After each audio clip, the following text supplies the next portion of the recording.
you're already exhausted. And the day hasn't even started. Not from working too hard, not from doing too much, but from something quieter, something most people never name. You give pieces of yourself to people who don't even notice. You argue with those who will never understand. You explain yourself to people who've already decided what you are. You shrink to make others comfortable. You apologize for things that aren't your fault. You say yes when everything inside you is screaming no.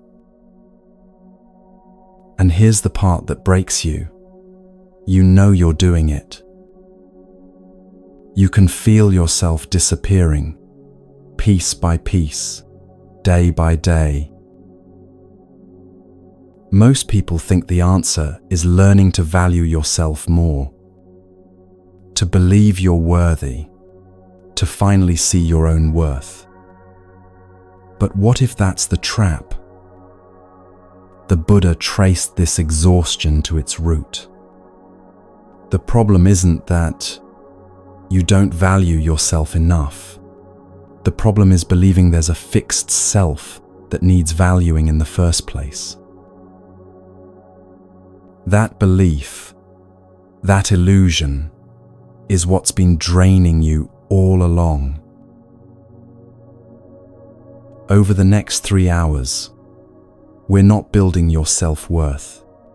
We're examining the mind that keeps searching for it. And near the end, we'll explore why karma doesn't work the way most people think, why it's not about deserving, but about something much more honest. If your peace was a temple, why do you let everyone walk through it with dirty feet? This isn't about becoming stronger. It's about seeing clearly what's been making you feel weak. The seeing itself is where freedom begins.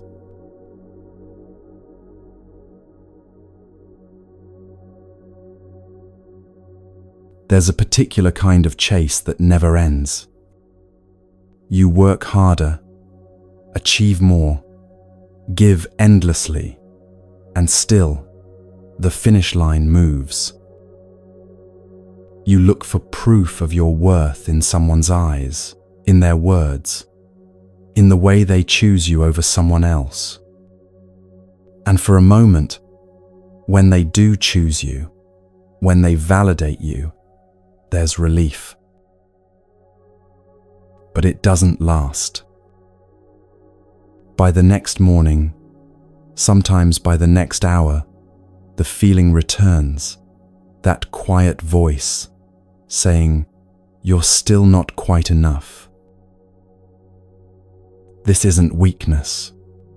It's not a personality flaw or a sign that something is fundamentally wrong with you. It's what happens when the mind believes it's incomplete and needs something outside itself to become whole. Watch how it works. Someone doesn't text back, and immediately the mind spins. What did I do wrong? Am I too much? Not enough? You replay conversations, searching for the moment you became unworthy of a response.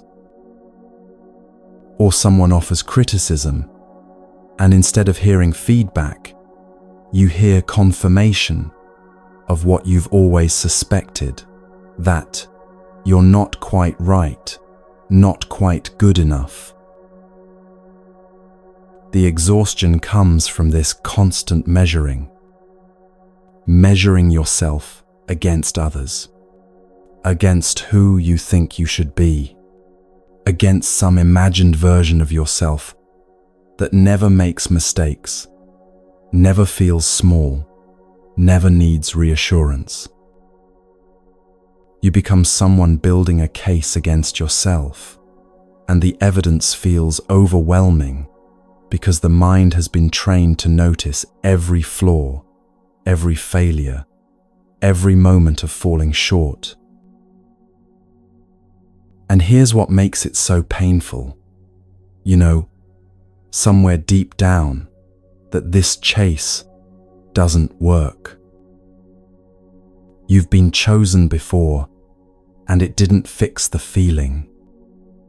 You've achieved things and the satisfaction evaporated by evening. You've had people tell you you're enough, and you didn't believe them. Because the problem was never actually about what they thought. It was always about the story running in your own mind. There's an old story from China, from the 9th century, about a monk who came to Master Joshu seeking the deepest teachings. The monk had traveled far to reach Joshu's temple. He had heard that this master could show him the way to awakening, could give him what he'd been searching for through years of practice and study. When he finally arrived, dusty from the road and eager to begin, he approached Joshu and said, "I have just entered the monastery. Please teach me." Joshu looked at him with calm, clear eyes. "Have you eaten your rice porridge?" he asked. The monk was confused. This was not the profound teaching he had expected. "Yes," he said, "I have eaten." Joshu nodded. "Then go wash your bowl." And in that moment, something opened in the monk's understanding. This story is so simple it seems almost empty. But that simplicity is the point. The monk came looking for something special, something extra, some teaching that would finally make him complete. He was like most of us, convinced that awakening, peace, wholeness exists somewhere else, in some future moment, in some teaching he hasn't yet received. Joshu didn't give him another thing to carry. He pointed him back to what was already here. "You've eaten. Now, wash your bowl. Do the next simple thing. Be present with what is." The monk's bowl was already complete. It didn't need to become a better bowl, a more spiritual bowl, a bowl worthy of a great master's attention. It just needed to be washed. And in the washing, if done with full presence, there is everything. Your life is the same. You come to these teachings, to these moments of reflection, looking for something that will finally make you enough. But you're like the monk, asking for teaching while standing in the middle of your own completeness. You've eaten your rice. Now wash your bowl. Be here, fully, without needing to be more than this. The feeling of not enough comes from a mind that's always looking ahead, always comparing, always convinced that wholeness exists somewhere other than here. But Joshu is saying, stop searching for something extra. Just be present with what's in front of you. This brings us to what the Buddha understood about this restless mind. The feeling of not enough doesn't come from reality. It comes from a pattern the Buddha observed carefully: the mind's tendency to take simple moments and spin them into elaborate stories about self and other, good and bad, enough and not enough. Here's how it happens. Something occurs. Someone doesn't respond to your message. You make a mistake at work. You see someone who seems more confident than you. These are just events, neutral in themselves. But the mind doesn't experience them as neutral. Immediately, perception arises and labels the experience. The mind takes the neutral event and layers meaning onto it. This means something about me. This reveals something about my worth. Then comes the proliferation. One thought leads to another, leads to another. They didn't respond. I must have said something wrong. I always do this. Why am I like this? Everyone else knows how to communicate properly. What's wrong with me? What started as a simple moment, no text response, has become an entire narrative about your fundamental inadequacy. And here's the crucial part the Buddha taught. This proliferation happens because of a deeper belief. The mind is convinced there's a solid, permanent self that can be judged as enough or not enough. This attachment to the idea of a fixed self drives all the suffering that follows. Every time you think, I am not enough, you're actually reinforcing two illusions at once. First, that there's a solid I, unchanging, permanent, separate from everything else. Second, that this I has some measurable quality called enoughness that can be evaluated. But when you look closely at your actual experience, where is this solid self? Your body changes constantly. Different cells, different sensations, different energy from moment to moment. Your thoughts arise and dissolve like clouds. Here one instant, gone the next, not one of them permanent. Your feelings shift throughout the day, content in the morning, anxious by afternoon, calm by evening. Your sense of who you are changes depending on who you're with, what you're doing, even how much sleep you got. What you call yourself is more like a river than a rock, constantly flowing, never the same twice, with no solid thing you can point to and say, this is the essential me. And if there's no solid, unchanging self, then what exactly is not enough? The Buddha taught that clinging to the idea of a permanent self is the root of this suffering.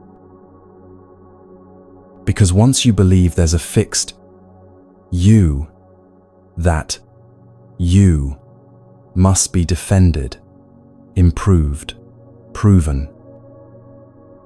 Every moment becomes a test. Every interaction becomes an opportunity for judgment. Every day becomes an exhausting effort to maintain the image of someone who deserves to exist.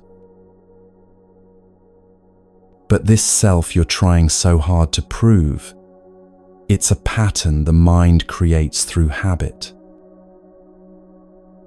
These conditioned patterns arise based on past experiences and repeat until seen clearly. The pattern goes like this. An event happens. Perception labels it as threatening to self. The mind proliferates stories. Feelings of inadequacy arise. And the mind takes all of this as evidence of a real, solid self that truly is not enough. Then that pattern gets stronger, more automatic, until it's running in the background of almost every experience. But patterns can be seen, and in the seeing, they lose their grip. Right now, just for these next few breaths, notice something. As you're listening to this, is there any part of your mind trying to determine if you're understanding it correctly? Any subtle measuring happening? Am I getting this? Am I doing this right? Should I be feeling something different? That's the pattern.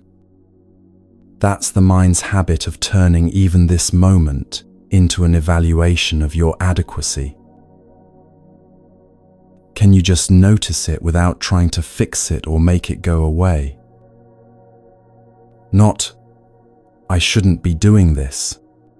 Not, I need to be more present. Just, there's that pattern again. The measuring mind. In that simple noticing, you're the awareness that sees it happening. And that awareness doesn't need to prove anything. It doesn't need to be chosen or validated. It's already here, already whole, already complete, like Joshu's bowl after the meal. You don't need to become more aware. You don't need to improve your awareness or make it spiritual or worthy. You just need to notice. Awareness is already present, already functioning, already seeing these words, hearing these sounds, feeling the sensation of breath moving in and out. This noticing is the beginning of freedom. Not freedom from ever feeling not enough again. That feeling will still arise because the mind has deep habits. But freedom from believing the feeling tells you the truth about who you are. Freedom from organizing your entire life around proving it wrong. The monk asked for teaching, and Joshu said, "Wash your bowl." He was pointing to something the monk already had, but couldn't see because he was too busy looking for something more. You are the same. Not broken, not incomplete, not fundamentally lacking. Just here, in this moment, like the bowl that's been used and now needs washing. Simple, present, whole. The chase for external validation was never going to work. Not because you don't deserve validation, but because what you're truly seeking can't be given by anyone else. It can only be recognized here in the simple presence that's been with you all along.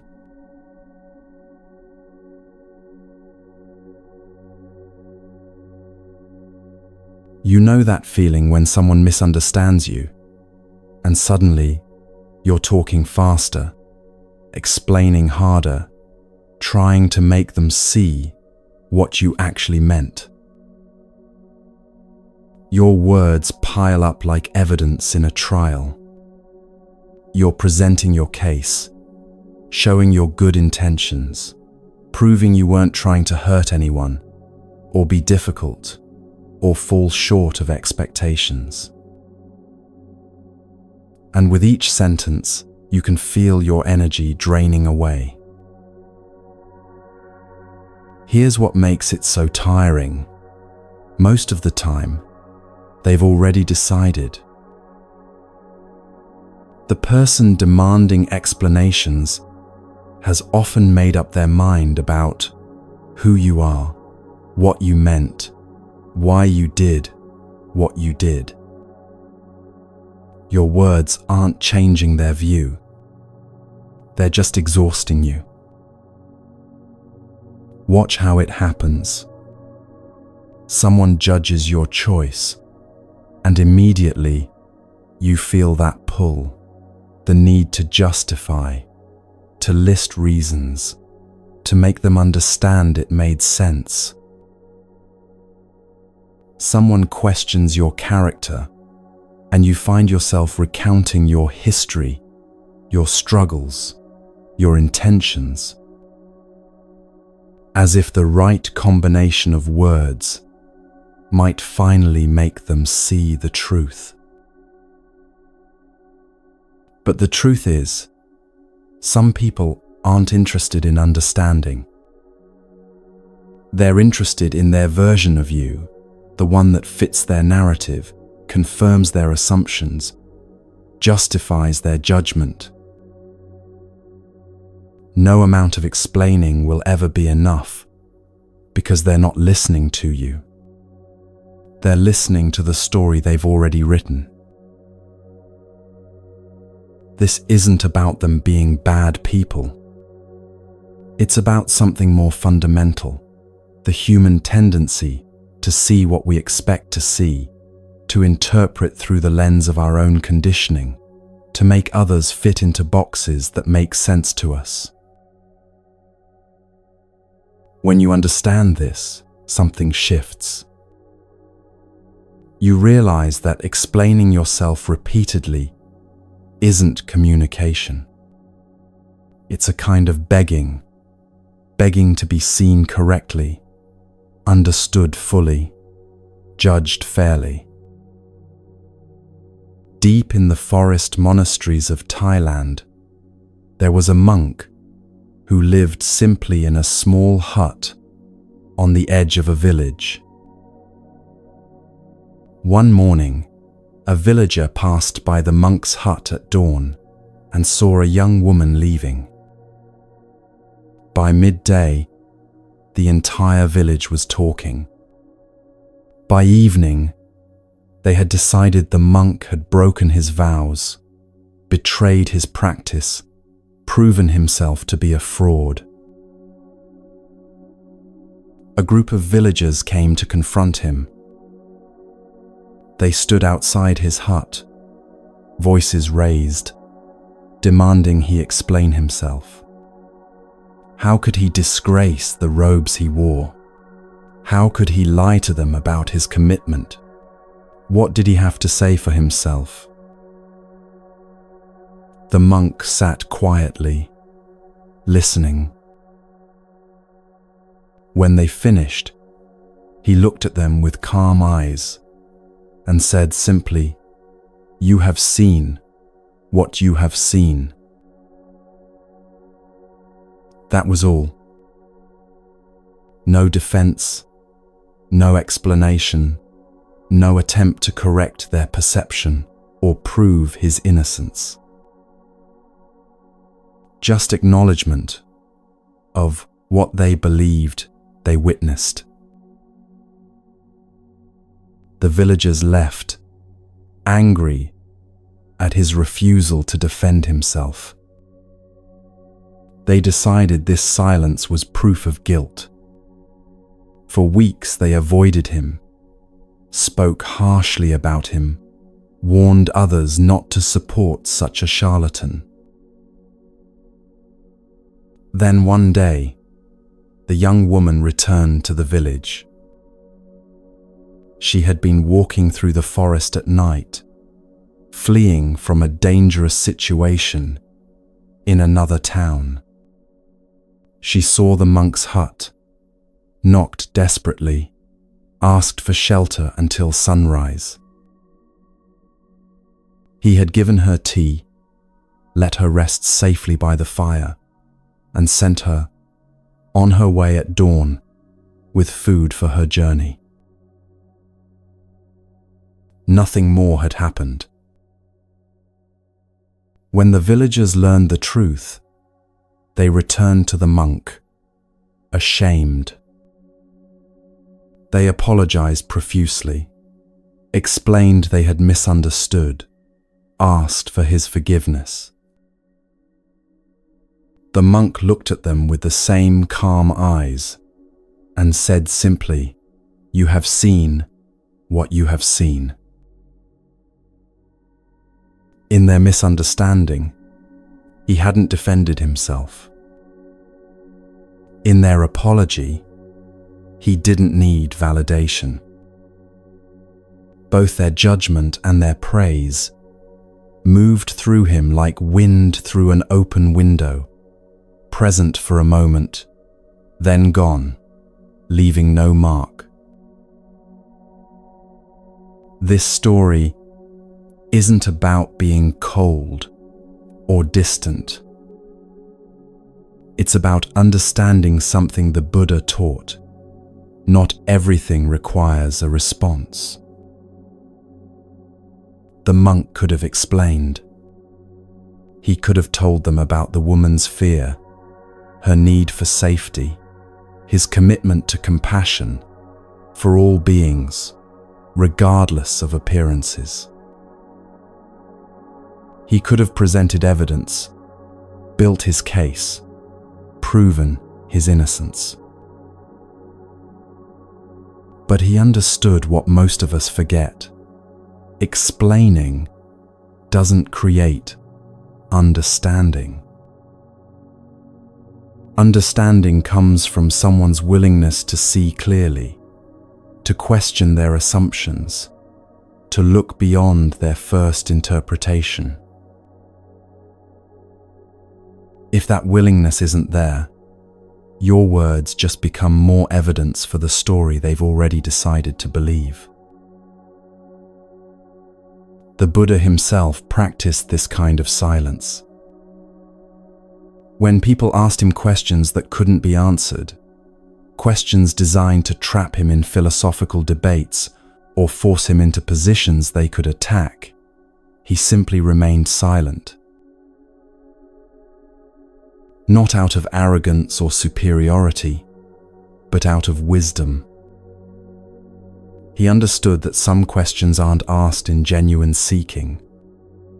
They're asked to confirm what someone already believes, to justify their judgment, to create conflict where clarity could exist.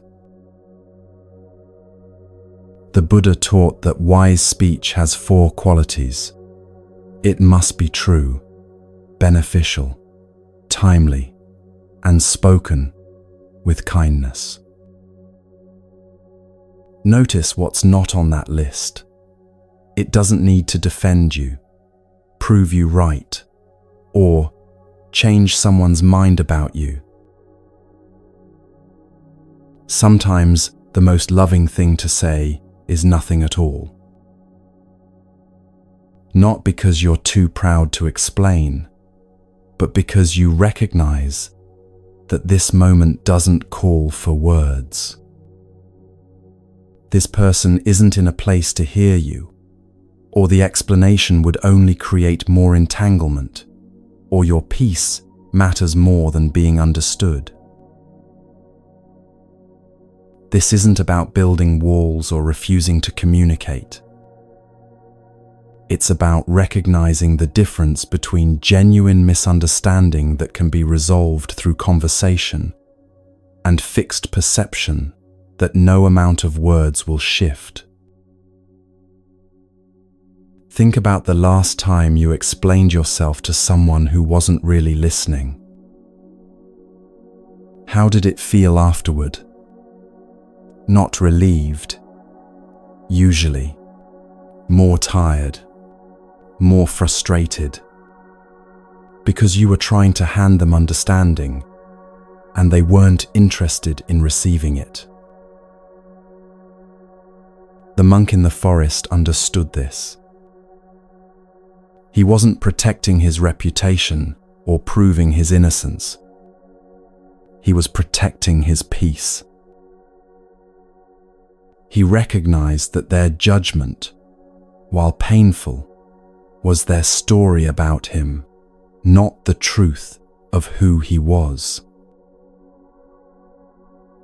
And that their later praise was also just their story, equally unrelated to his actual nature.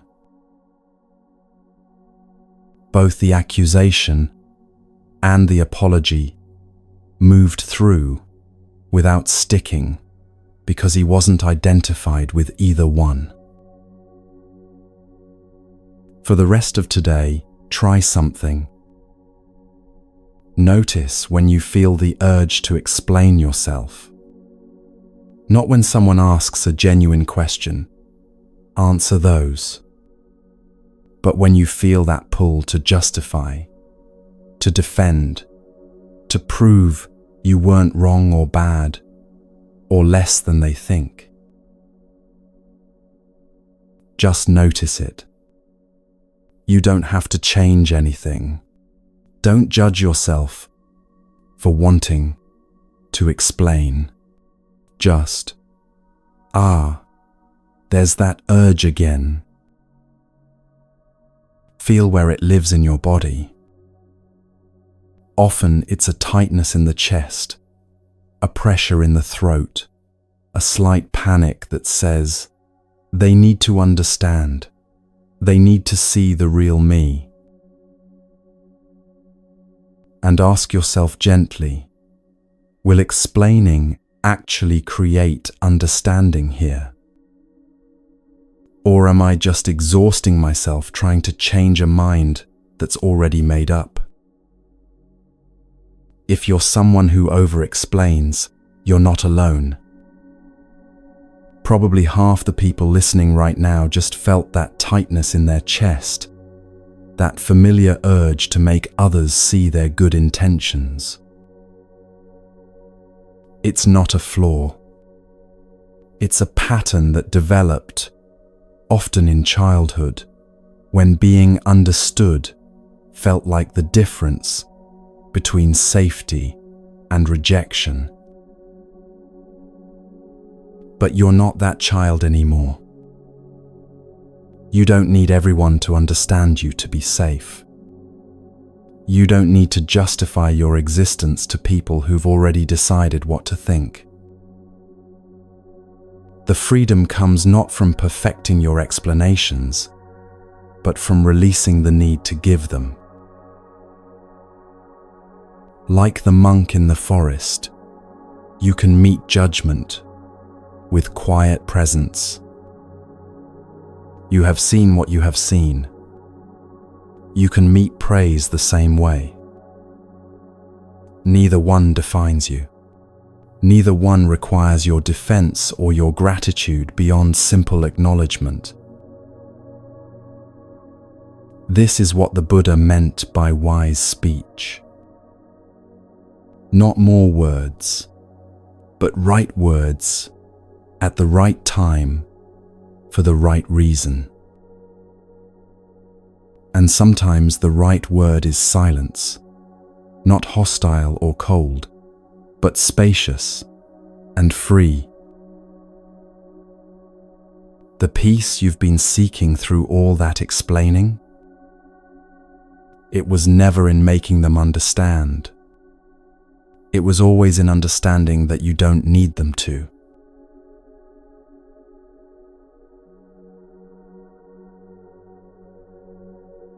You've probably said yes when you meant no. Agreed to things that drained you because saying no felt cruel, selfish, wrong. smiled through conversations that exhausted you because showing your real feelings might upset someone. This pattern has a name, though most people just call it being nice. You sacrifice your own needs to keep peace with others. You carry their emotions, their requests, their expectations, all while your own life gets heavier and smaller. The exhaustion isn't from the doing. It's from the constant betrayal of yourself. Every time you say yes when you mean no, you're teaching yourself that your needs don't matter as much as their comfort. Every time you smile through discomfort to avoid awkwardness, you're confirming that your truth is less important than their ease. And here's what makes it so painful. You believe you're being kind. You think this is what compassion looks like, giving until you're empty, accommodating until you disappear, putting everyone else first until there's no you left to put anywhere. But watch what actually happens. You say yes to plans you don't want, then resent the person for asking. You take on more than you can handle, then feel bitter about the weight. You prioritize their feelings over yours, then wonder why you feel invisible in your own life. The resentment builds quietly, like water behind a dam. You don't mean for it to be there. You genuinely want to be generous, want to help, want to be the kind of person who shows up for others. But underneath the giving, something is dying. Your energy, your authenticity, your ability to feel joy in connection, because every connection has become a drain. And the people you're trying so hard to please, often they don't even know you're suffering.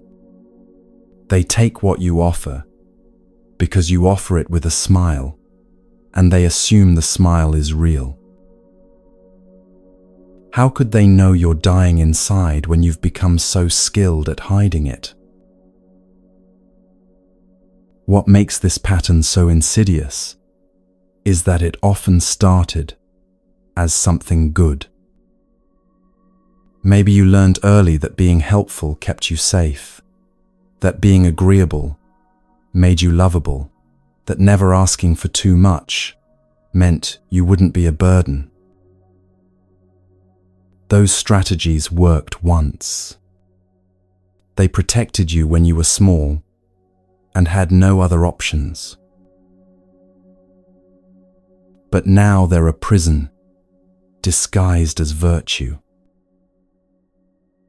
In the forests of northeast Thailand, there was a teacher named Ajahn Chah who understood this tension between compassion and self-preservation. A young monk came to his monastery, eager to practice, but struggling with discipline. He would miss morning meditation, forget his duties, break minor rules repeatedly.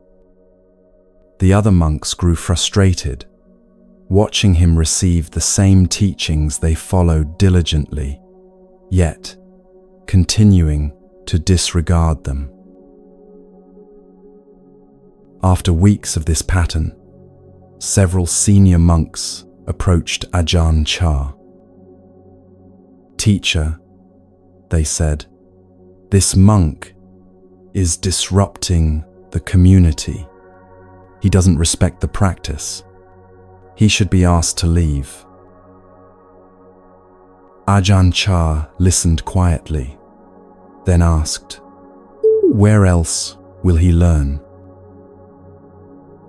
The monks were confused. "But he's not learning here," one said. "He keeps making the same mistakes." "Yes," Ajahn Chah replied. "And each time he makes a mistake, life teaches him something about the consequences of carelessness.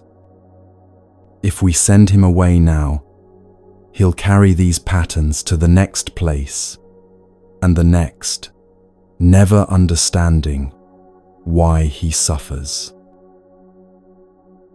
Here, at least, he's surrounded by people who practice what he's struggling to learn." The monks were still uncertain. "But what about our practice?" another asked. "His behavior affects all of us." Ajahn Chah nodded. "This is also true, which is why he'll continue to follow the same schedule as everyone else. He'll receive the same teachings, face the same expectations. What he does with that is his choice, and the consequences are his to experience." Then Ajahn Chah said something the monks didn't expect.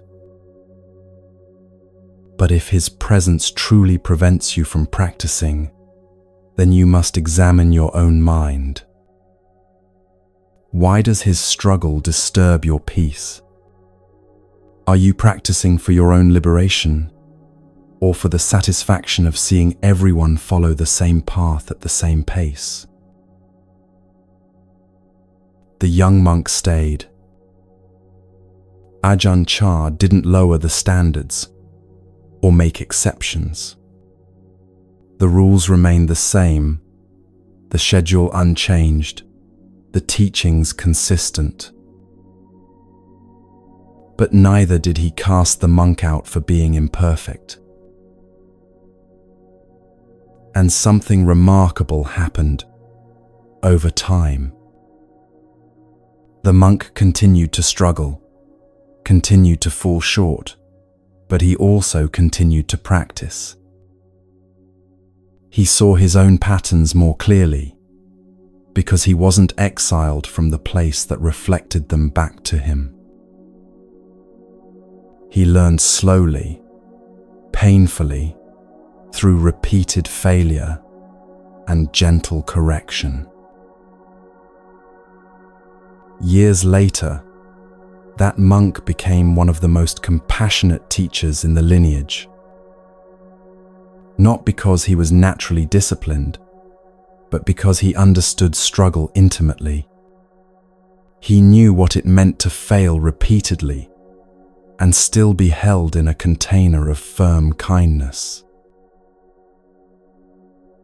What Ajahn Chah demonstrated was the possibility of holding two truths at once: care for the individual and care for the whole, including himself and the other monks. He didn't sacrifice the community's well-being to accommodate one person's struggles. But he also didn't sacrifice his compassion to maintain perfect order. He found the place where both could exist, where boundaries and kindness weren't opposites but partners. This story reveals something most people miss about compassion. Ajahn Chah didn't abandon the struggling monk, but he also didn't abandon the structure that supported everyone's practice.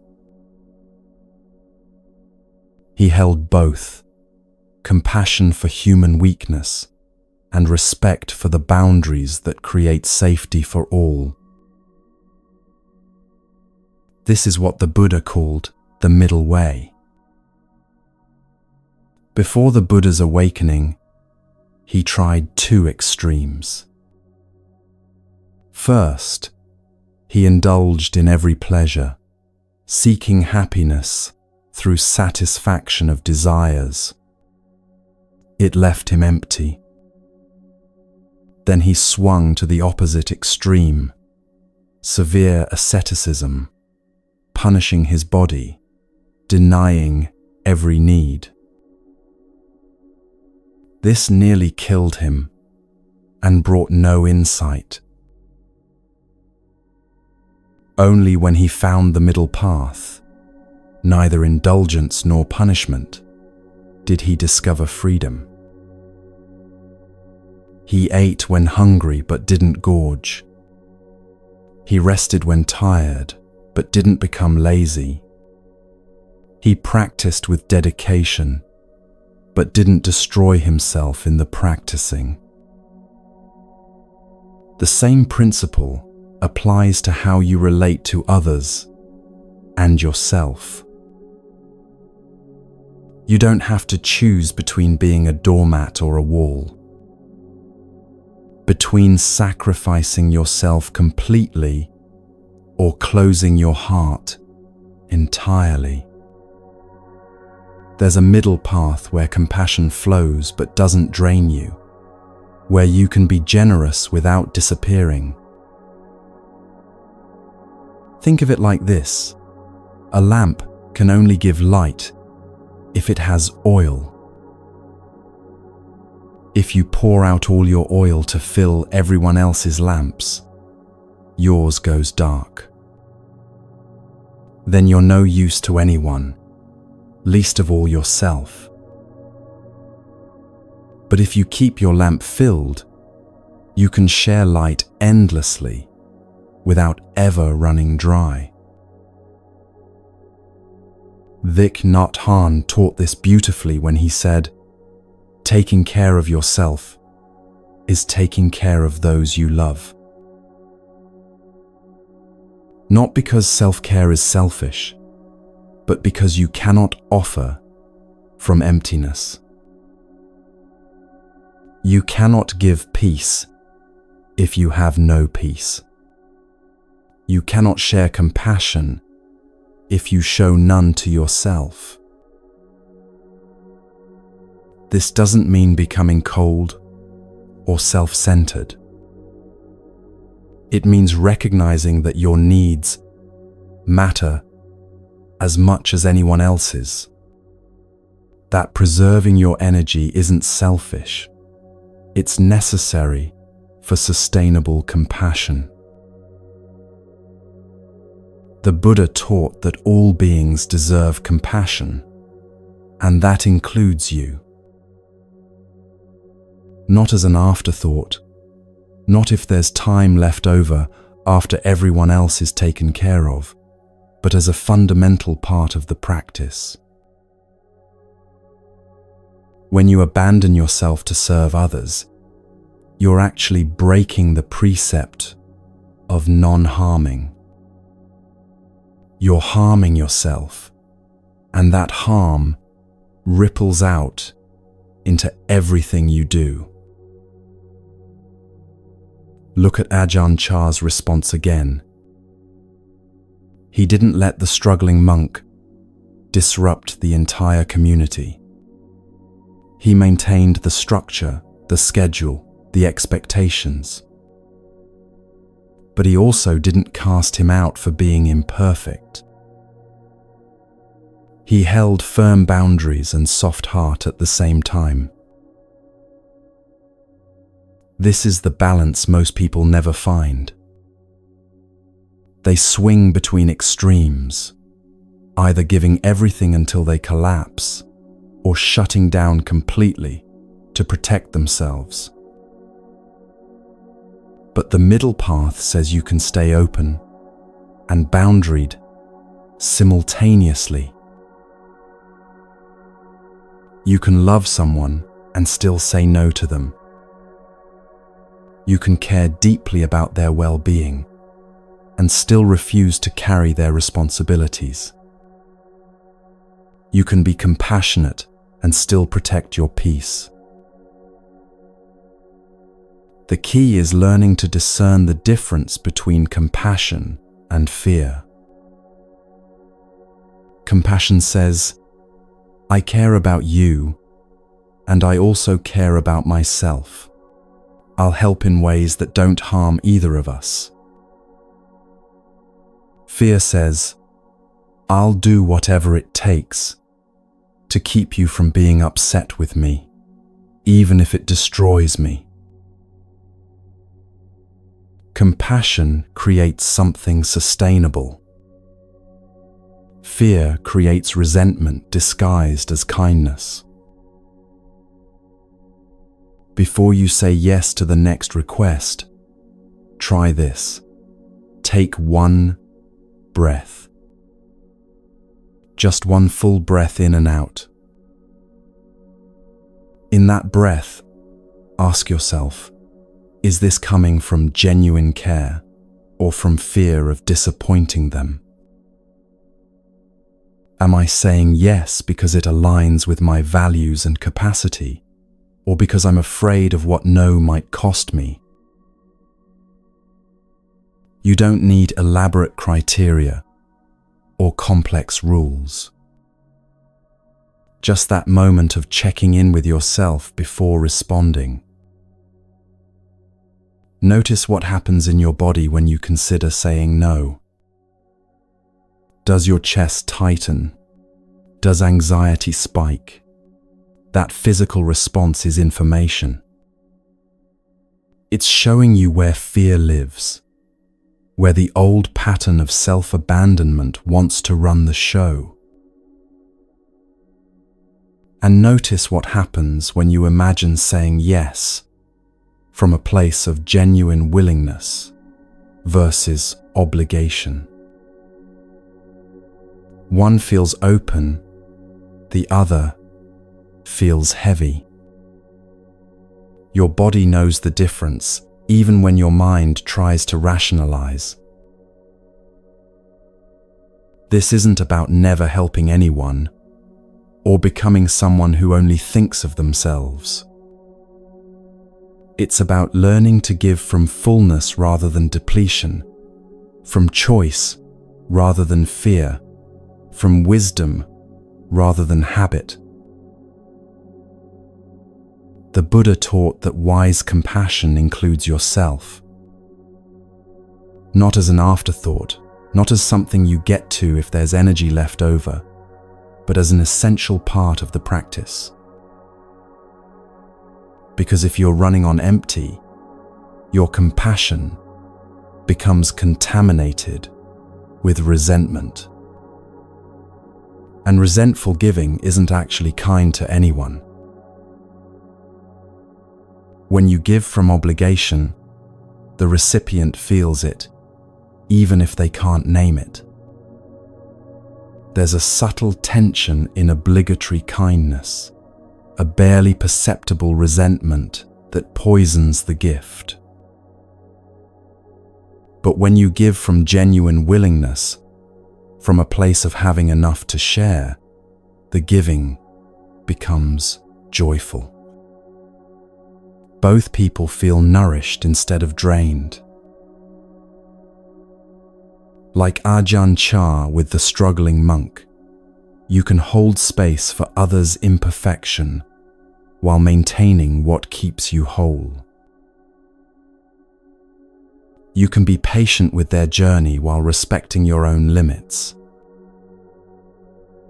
You can love without losing yourself in the loving.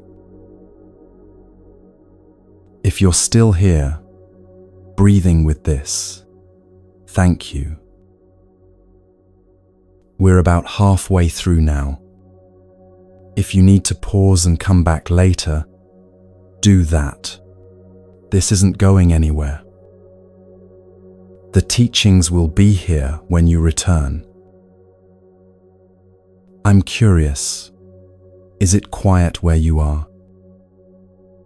Or can you hear life happening around you? Traffic, or voices, or the hum of the world going about its day? Either way is fine. Adjust your position if you need to. Let your shoulders drop away from your ears. Take one full breath that's just for you. In the next section, we're going to talk about energy. Not the manifestation kind, not the cosmic kind, but something much more real and immediate. The actual attention and presence you give to your days and where it goes. But for now, just rest here for a moment. Notice that you're still breathing, still present, still here.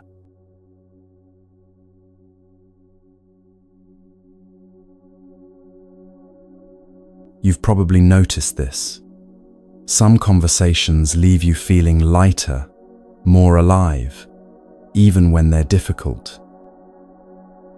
Others drain you completely, even when they're pleasant on the surface. It's not always about the content or the person. Sometimes you can talk about heavy things and feel energized by the honesty. Other times you can discuss nothing important and feel utterly depleted. What makes the difference isn't mystical or mysterious. It's where your attention goes during those moments and what quality of presence you're bringing to them. Think of your attention like water in a vessel. You only have so much, and it flows toward whatever you focus on. Some things receive your attention and give nothing back.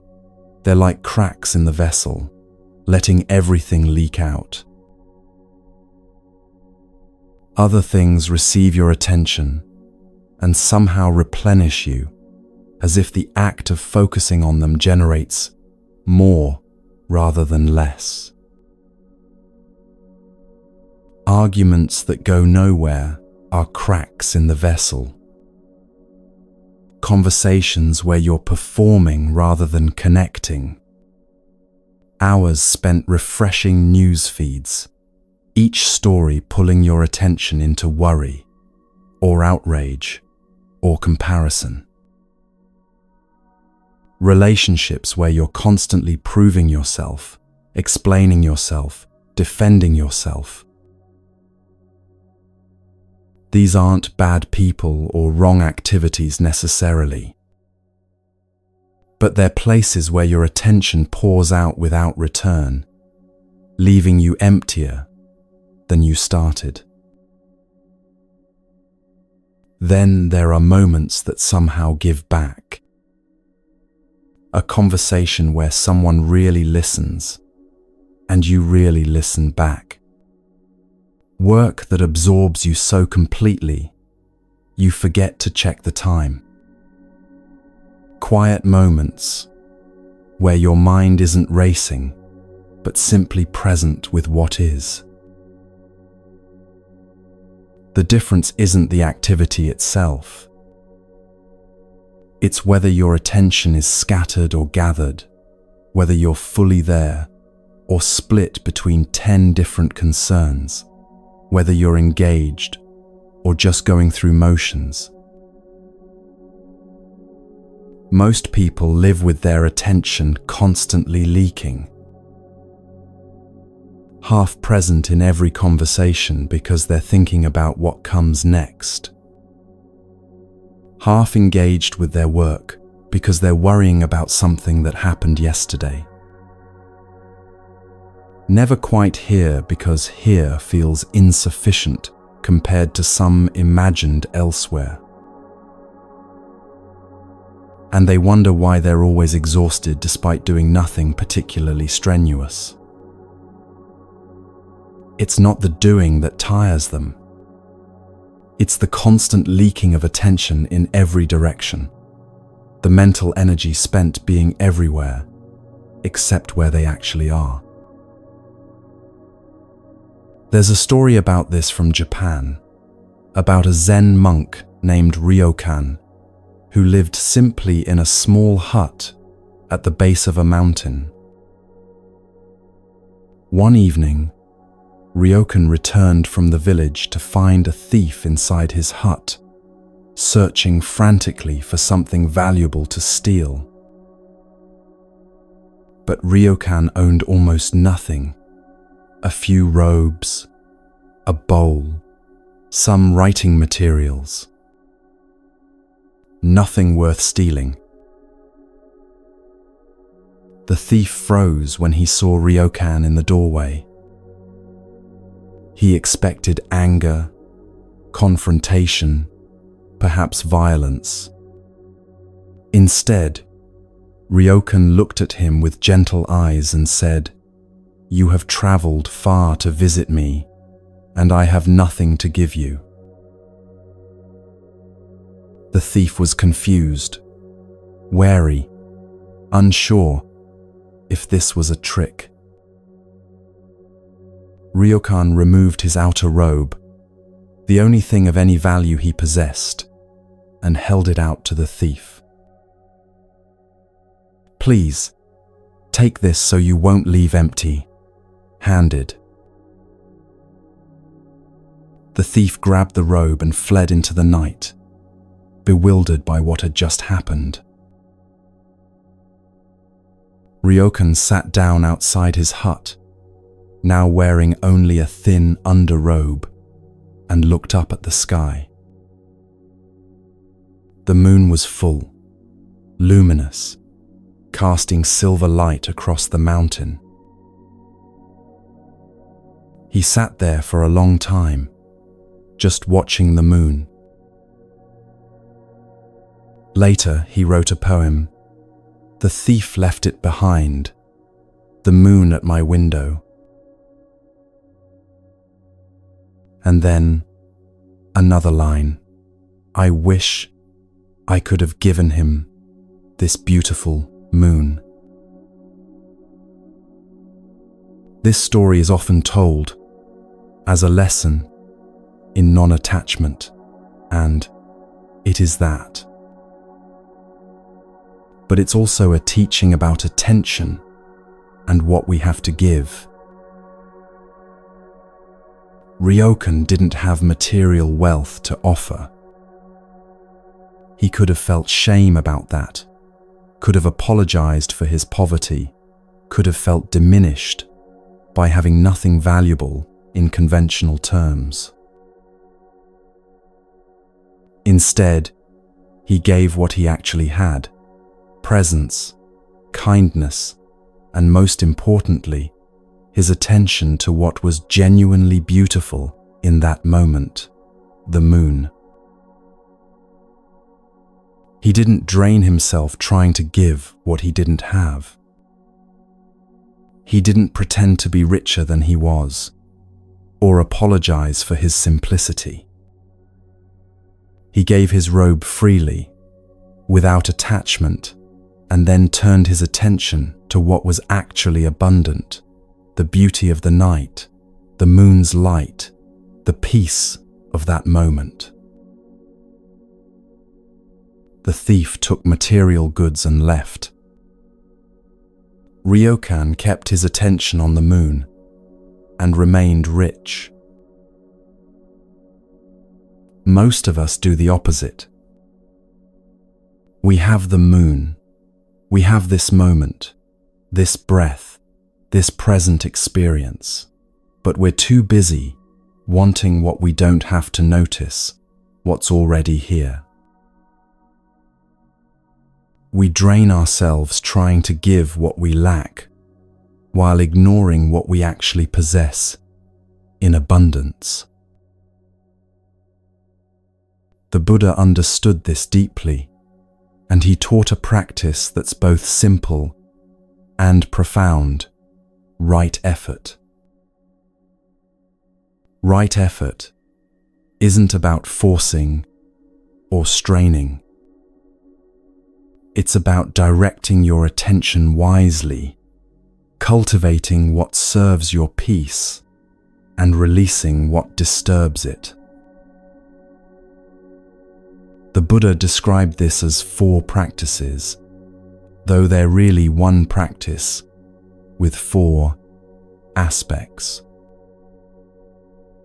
First, prevent harmful thoughts and states from arising in the first place. This sounds difficult until you realize it's about awareness. When you notice the conditions that typically lead to worry, anger, or obsessive thinking, you can choose not to water those seeds. If you know that reading certain news sites sends you into spirals of anxiety, don't click. If you know that certain topics of conversation always lead to resentment, gently redirect. This isn't avoidance or denial. It's recognizing that you don't have to feed every mental state that wants to arise. Second, abandon harmful states that have already arisen. When you notice worry has already grabbed you, anger has already flared, or comparison has already started its work, you don't have to let it continue. This doesn't mean suppressing or denying what you feel. It means recognizing that you're caught in a pattern and choosing to release it. Sometimes that's as simple as naming it, "This is worry," and then deliberately shifting attention elsewhere. Third, cultivate helpful thoughts and states. Give your attention to what nourishes peace, clarity, compassion. When you notice gratitude arising, stay with it for a moment. When kindness appears, let it expand. When clarity comes, rest in it. Most people do this backwards. They give full attention to worry, let it elaborate and proliferate, follow every anxious thought to its conclusion. But when peace arises, they barely notice it before moving on to the next concern. The Buddha taught, whatever you frequently think about becomes the inclination of your mind. If you give most of your attention to worry, your mind becomes a worrying mind. If you give attention to what's actually okay right now, your mind becomes more at ease. Fourth, maintain the helpful states once they've arisen. This is where most people fail. They work hard to cultivate peace, then abandon it the moment it appears to chase the next problem. When you finally feel calm, stay there for a moment.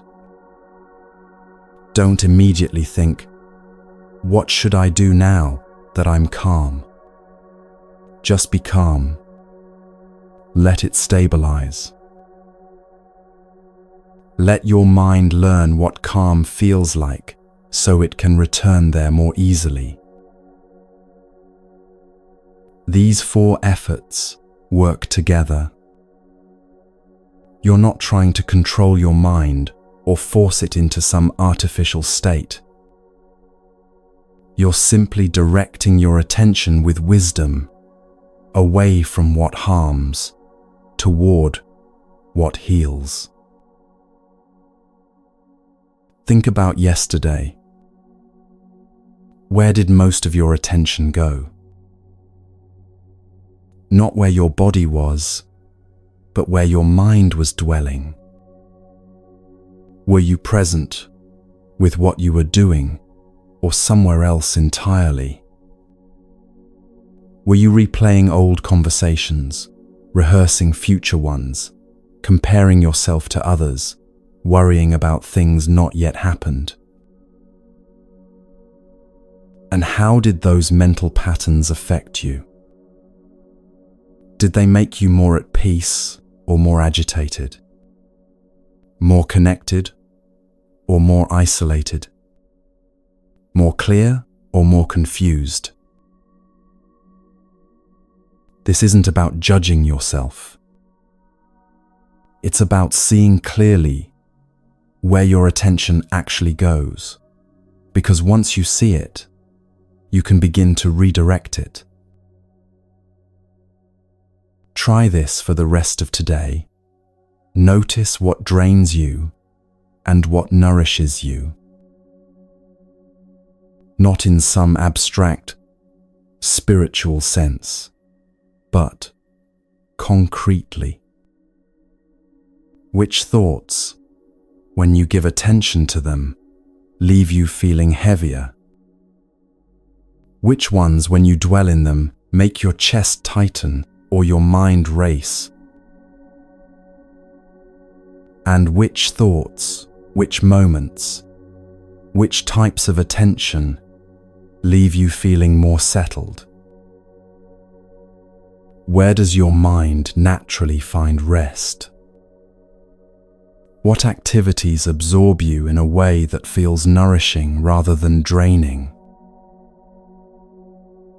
Make a mental note, or if it helps, write it down. Not to create rules or judgments, but simply to see the pattern.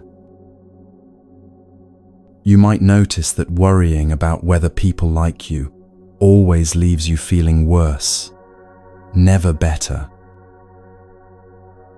That replaying past mistakes never actually resolves anything, just circles endlessly. That comparing yourself to others creates suffering every single time. You might also notice that being fully present with simple things, washing dishes, feeling warm water, hearing birds, creates a kind of peace that all your striving never does. That genuine connection, even briefly, nourishes more than hours of surface interaction. Awareness itself begins to shift things. You don't have to force change or fight with your mind. Just seeing clearly where your attention goes creates space for it to go somewhere else. Like ryokan with the moon, you already have something abundant to give your attention to. This moment is here. This breath is happening. Life is occurring right now, whether you're paying attention to it or lost in worry about some other time. The thief can take your possessions.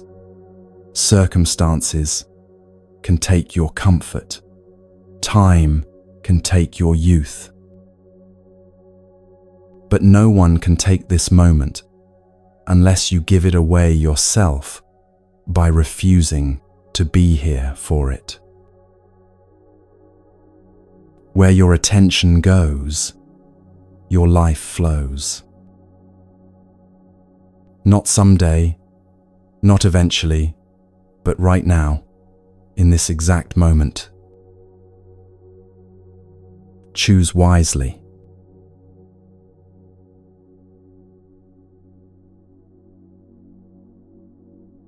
When people talk about boundaries, there's often a hardness to it. A sense of walls going up, doors closing, hearts shutting down to protect themselves. I need boundaries starts to sound like I need armor. Buddhism teaches something more subtle than just building walls. It teaches discernment, the ability to see clearly who nourishes your growth and who undermines it, who calls forth your better nature and who triggers your worst patterns. This gets misunderstood constantly. People think discernment means deciding who's good enough for you, who meets your standards, who deserves your precious time. That's not discernment. That's ego wearing a spiritual mask. Real discernment is asking, who do I become when I'm with this person? Do I become more patient or more reactive? More honest or more performative? More at peace or more anxious? These questions aren't about the other person's worth. They're about the quality of interaction that arises between you and whether that interaction serves the path you're trying to walk. The Buddha said something that surprises most people when they first hear it. He said that admirable friendship, wise, supportive companionship with others on the path, is the whole of the holy life. Not part of it, not a helpful addition. The whole thing. When one of his monks suggested that spiritual friendship was maybe half of the holy life, the Buddha corrected him firmly. No, he said, it's the entirety of it. Because who you walk with determines where you end up. This isn't mystical. It's observable.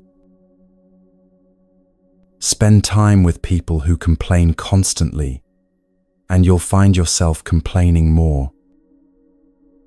Spend time with people who practice kindness, and kindness becomes more natural to you. You become like the people you spend time with.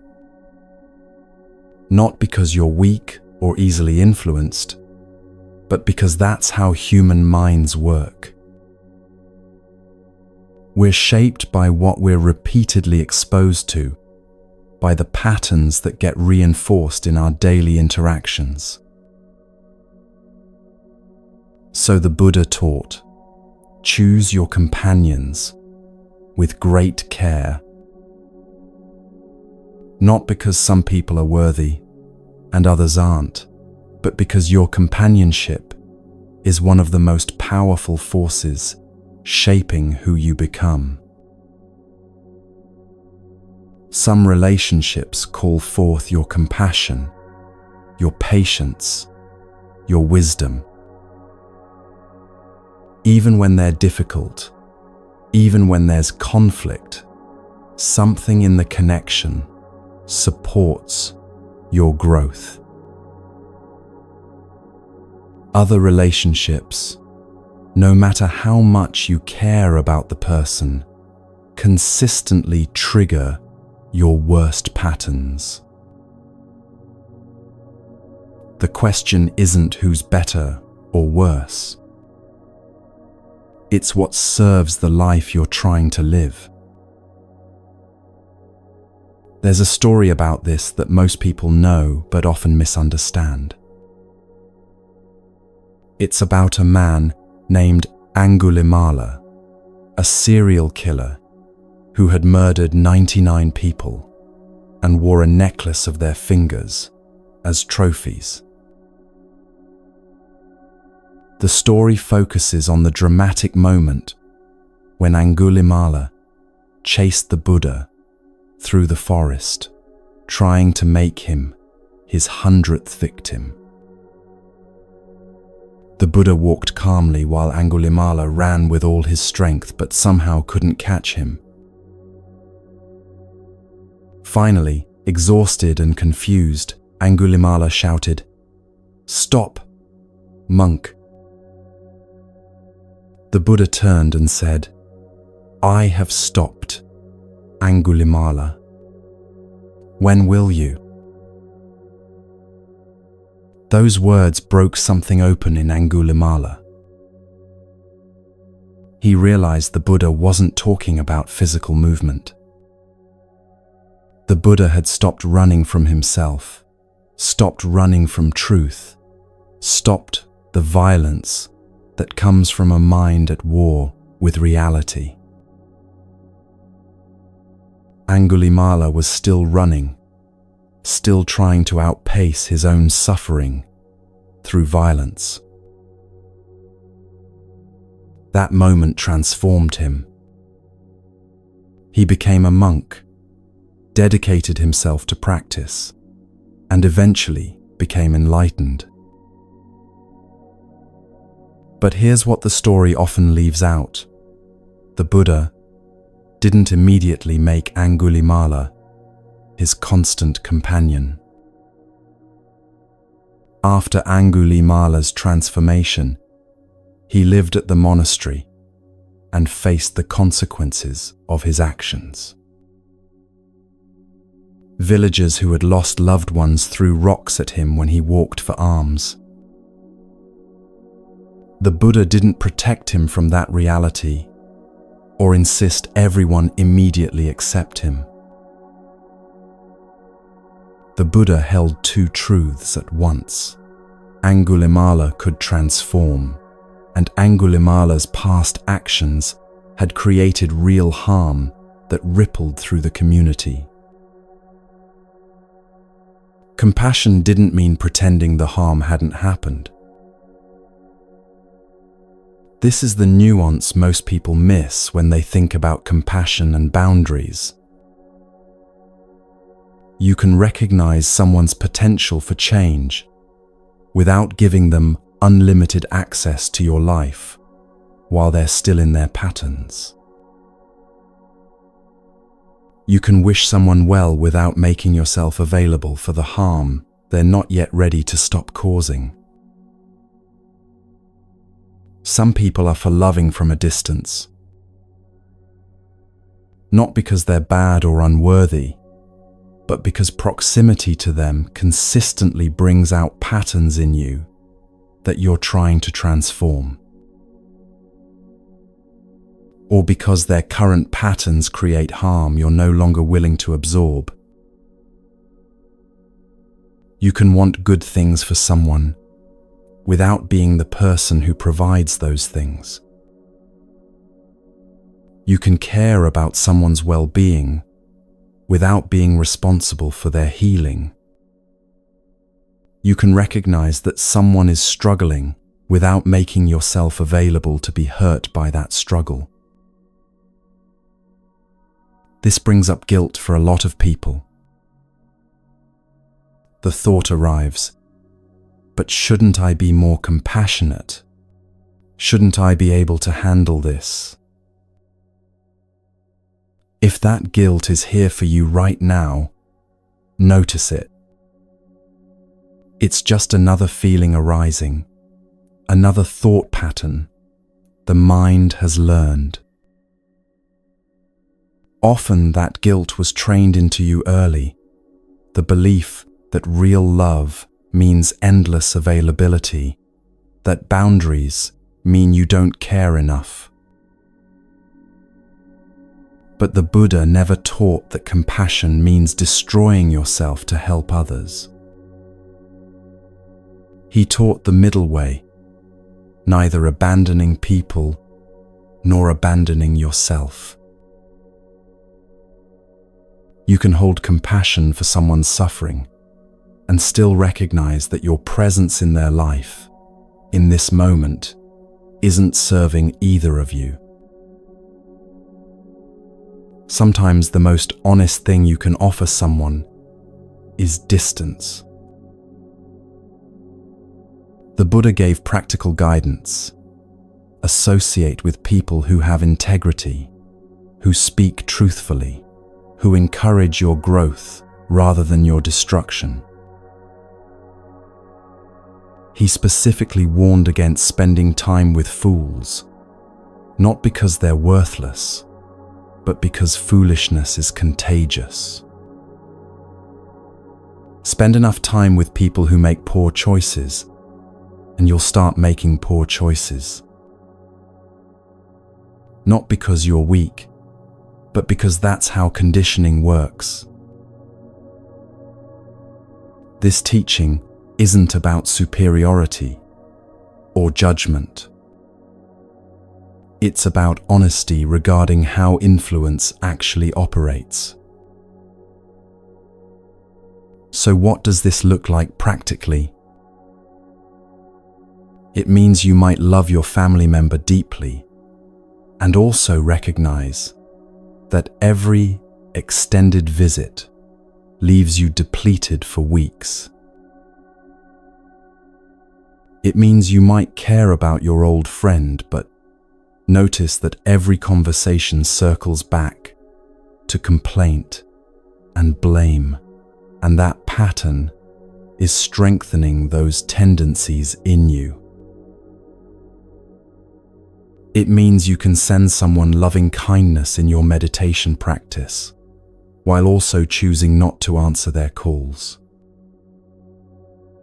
You can genuinely hope for their healing, while recognizing you're not capable of being part of that process without harm to yourself. This isn't about cutting people off cruelly or burning bridges with pronouncements. Sometimes it's just quiet choices about where you direct your time and energy. Less availability, slower responses, shorter visits. The Buddha walked toward Angulimala when Angulimala was ready to stop. The Buddha's steadiness in that moment helped Angulimala see what stopping actually looked like. But the Buddha didn't chase Angulimala through the years he was killing, trying to convince him to change. You're not the Buddha, and you don't have to be. You're just a person trying to walk a path of less harm, more awareness, more peace.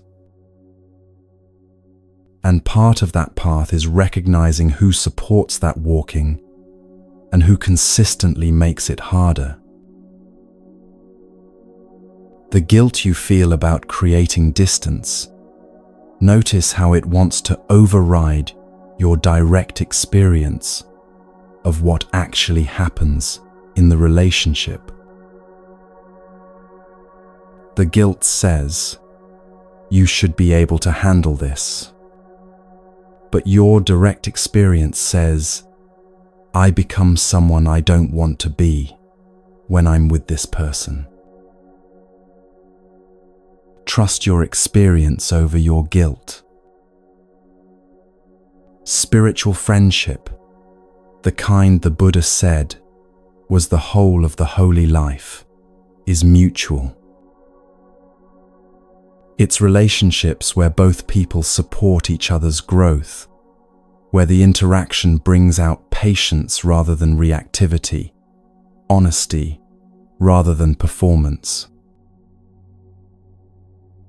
That doesn't mean perfect relationships or people who never trigger you.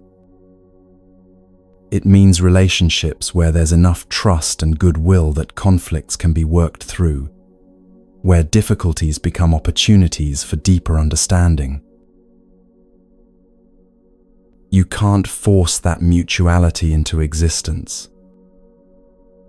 What you can do is notice clearly who actually supports your path and choose to walk more closely with those people. This is one of the hardest teachings to practice because it goes against so much of what we've been taught about loyalty, family, unconditional love. If it brings up resistance, that's normal. If it brings up sadness about relationships you've had to distance yourself from, that's normal too. The sadness doesn't mean you're doing it wrong. It means you're human, and letting go of connection, even connection that harms, is legitimately difficult. But notice, the sadness passes. The guilt eventually quiets. And what remains is more space for the relationships that actually nourish both people. More energy for the path you're walking. More clarity about who you're becoming. The Buddha chose his close companions carefully. Not everyone who wanted to be near him had that access. Not because he was exclusive or superior, but because he understood that who you walk with intimately shapes where you end up. You're allowed to understand that too.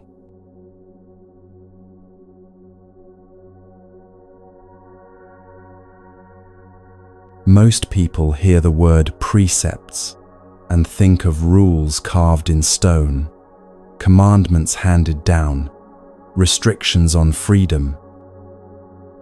The mind immediately starts calculating what you'll have to give up, what pleasures will be forbidden, how much harder life will become. But what if precepts aren't about control at all? What if they're simply descriptions of what a peaceful life actually looks like? Observations about what protects your clarity and what clouds it. The Buddha didn't create the precepts to restrict you. He observed how suffering works, what actions create more of it, and what actions reduce it, then offered these observations as trainings, practices you can take up voluntarily because you've seen for yourself that they lead to less harm. Think of them less like rules and more like maintaining a garden. You don't pull weeds because someone commanded you to.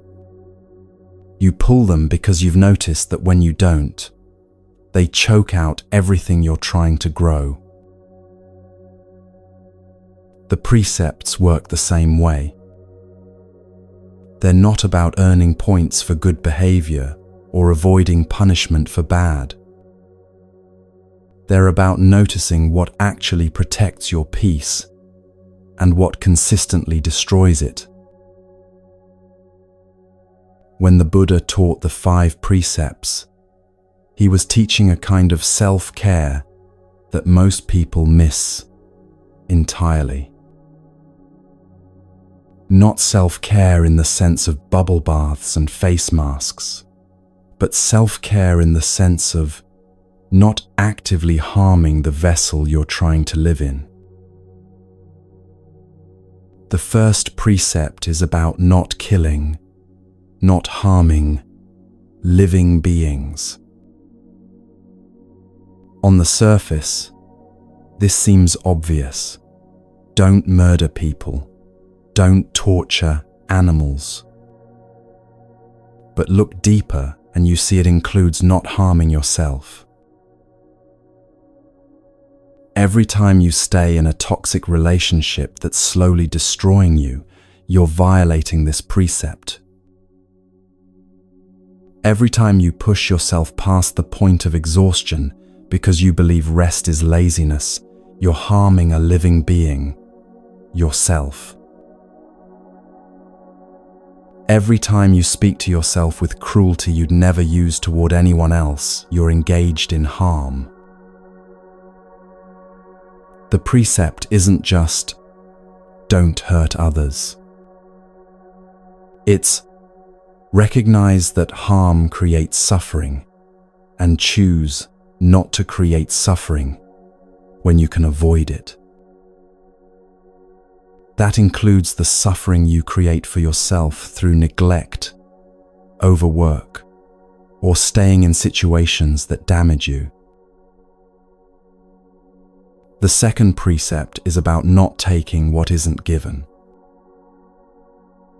Again, obvious on the surface. Don't steal. But extend it, and you see it also means not giving away what isn't yours to give.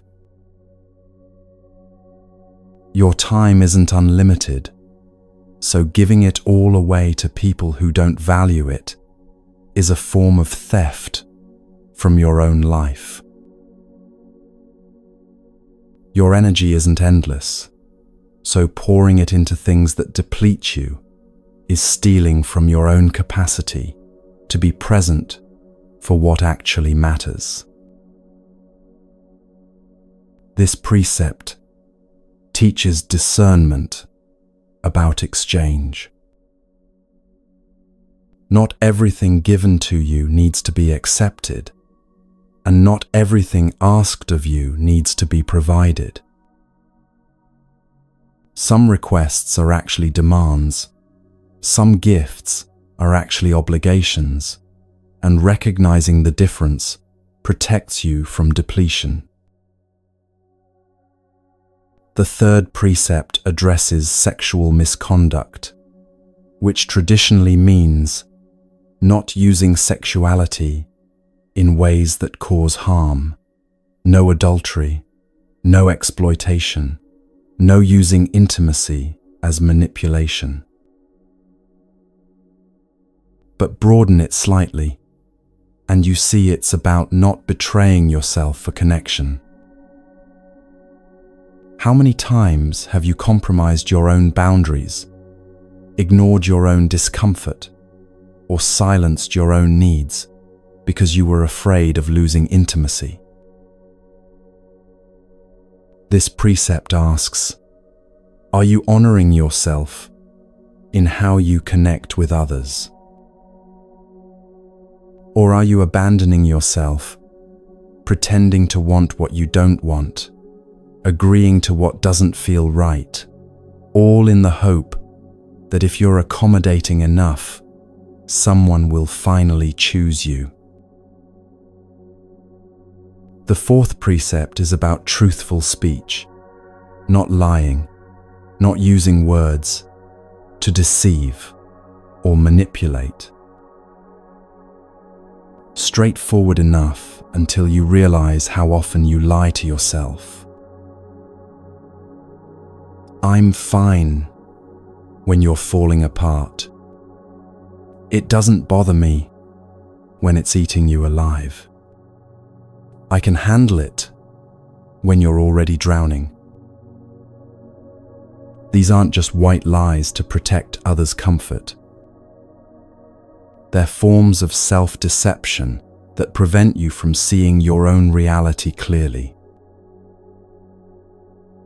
Truthful speech includes being honest with yourself about what you're actually feeling, what you're actually capable of, what's actually happening in your life. Without that honesty, you can't make wise choices because you're operating on false information. The fifth precept traditionally warns against intoxicants that cloud the mind. In modern interpretation, this extends to anything you use to numb yourself. Substances, yes, but also endless scrolling, compulsive working, chronic busyness, anything that keeps you from being present with your actual experience. Sometimes you need to check out. That's human. But when checking out becomes your default strategy for dealing with discomfort, when you can't sit with yourself for 5 minutes without reaching for a distraction, the precept is being broken. A clear mind doesn't mean a happy mind or a calm mind necessarily. It means a mind that can see what's actually happening, that isn't constantly running from itself, that hasn't numbed itself into oblivion to avoid feeling difficult things. Thich Nhat Hanh taught the precepts as trainings in mindfulness, not moral absolutes. Each one is an invitation to notice what creates suffering and what creates peace. Then, to align your actions with what you've noticed. The precepts aren't about perfection. You'll break them. Everyone does. The practice isn't never breaking them, but noticing when you do, understanding what led to that, and gently returning to the intention behind them. There's an old story that illustrates this perfectly. It comes from China, from when Buddhism was first arriving there and encountering different ways of thinking about spiritual practice. Emperor Wu was a devoted Buddhist, or thought he was.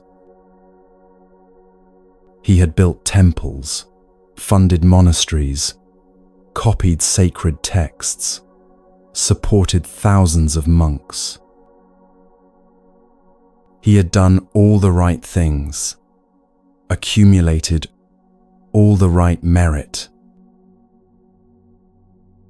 When Bodhidharma, a renowned Buddhist master, arrived in China, the emperor summoned him immediately.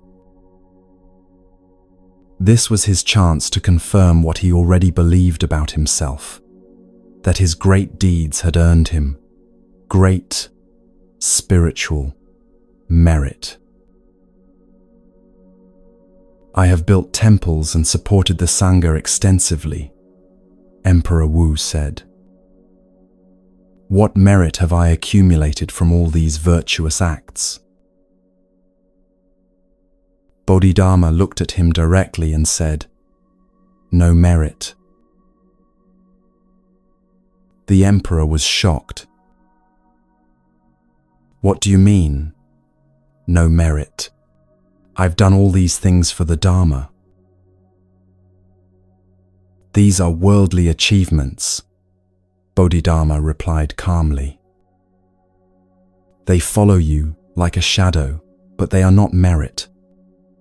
True merit comes from pure wisdom and a complete, perfect emptiness. It cannot be sought through worldly actions. Then what is the highest meaning of noble truth? The emperor demanded, frustrated now. Empty, without nobility, Bodhidharma answered. Who stands before me answering my questions? The emperor asked, trying to regain his footing. I don't know, Bodhidharma said. The emperor had no idea what to do with this. Bodhidharma left shortly after, crossing the river and sitting in meditation facing a wall for 9 years. This story is often told to show the difference between Bodhidharma's direct approach and the emperor's conceptual understanding. But it's also about what the precepts actually mean. The emperor thought following the precepts, doing good deeds, supporting the Sangha was about accumulating something, merit, virtue, spiritual points that would add up to enlightenment eventually. Bodhidharma was pointing to something else entirely. Living the precepts isn't about earning anything. It's not about becoming worthy or building up a spiritual bank account.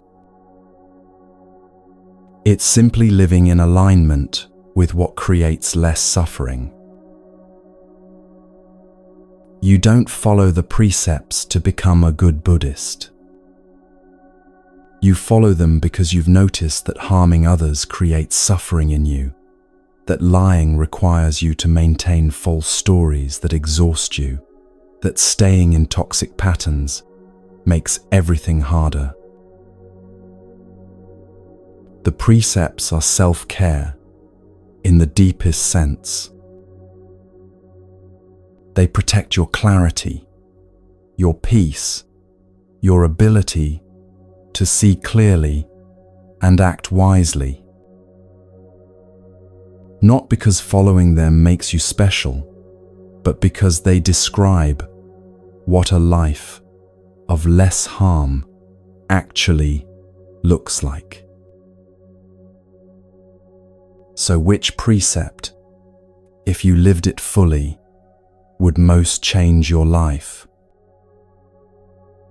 Maybe it's the first one, truly not harming yourself anymore, not staying in situations that damage you, not speaking to yourself with cruelty, not ignoring your body's needs until it breaks down. Maybe it's the second, not giving away your time and energy to things that don't give anything back, not depleting yourself to fill others' endless demands. Maybe it's the fourth, being honest with yourself about what you're feeling, what you need, what's actually happening, instead of what you wish were happening. You don't have to become perfect at all of them. You don't have to never break them. That's not the point, and never was. The point is noticing. Noticing when you're harming yourself and asking, why? Noticing when you're lying to yourself and getting curious about what truth you're avoiding. Noticing when you're numbing yourself and wondering what you're trying not to feel. The precepts aren't commandments from outside. They're observations from people who looked carefully at what creates suffering and what creates peace, then wrote down what they saw. You can verify them yourself. Do harmful actions create peace in you? Does dishonesty make your life simpler or more complicated? Does staying numb protect you or prevent you from living? The answers are already in your experience. The precepts just name what you've probably already noticed but haven't quite trusted yourself to act on. They're not restrictions. They're descriptions of freedom, the freedom that comes from not being constantly at war with yourself, not creating unnecessary suffering, not abandoning yourself to please others or avoid discomfort. Live them imperfectly. Break them and return to them. Let them be trainings, not achievements. And notice what shifts when you do.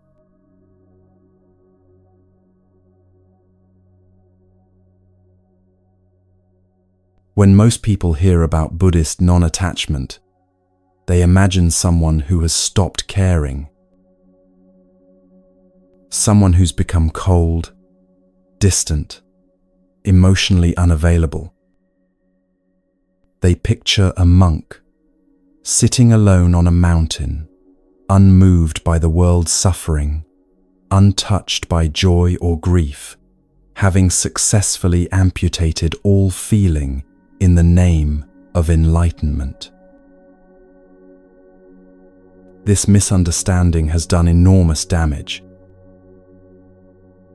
It's made Buddhism seem like a path of emotional death, a slow freezing of the heart until you feel nothing at all.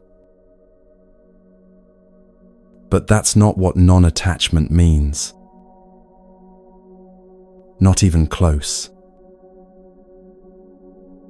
Buddhism teaches the opposite: to care deeply, feel fully, love completely, and to do all of that without clinging, without needing things to be different than they are, without grasping so tightly that you strangle what you're trying to hold. The difference between attachment and love is subtle, but changes everything. Attachment says, I need you to be happy.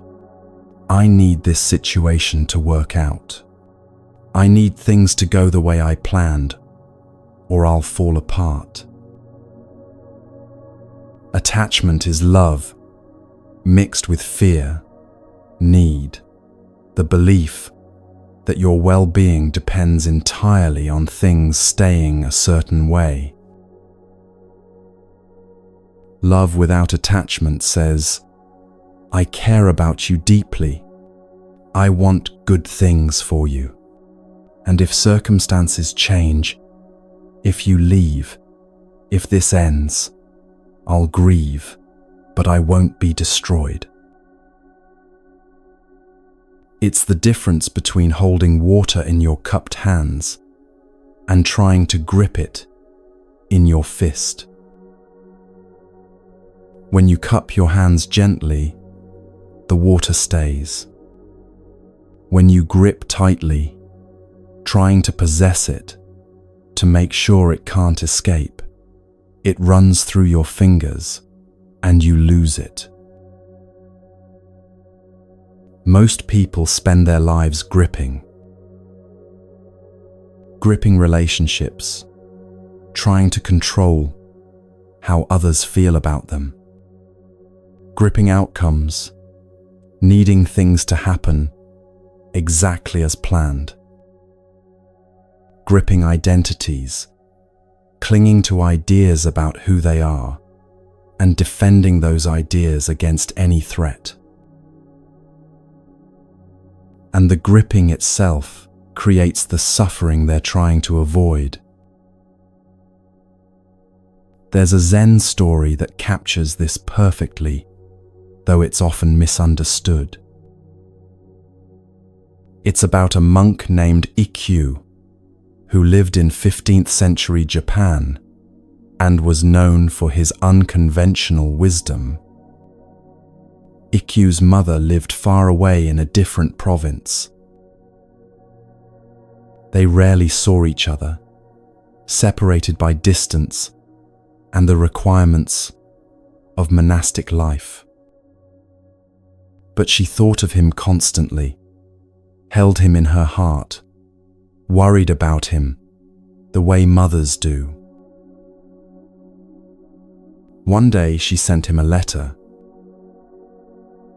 In it, she wrote simply, I think of you always.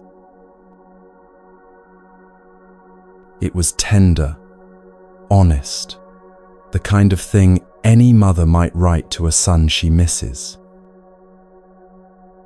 An expression of love, of connection, maintained across distance.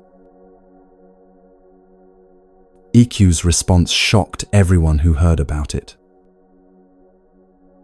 He wrote back, I never think of you. On the surface, this seems cruel,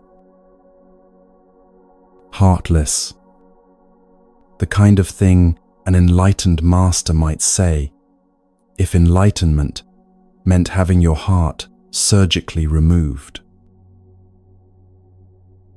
But Ikkyu wasn't being cruel. He was pointing to something profound about the nature of separation and connection.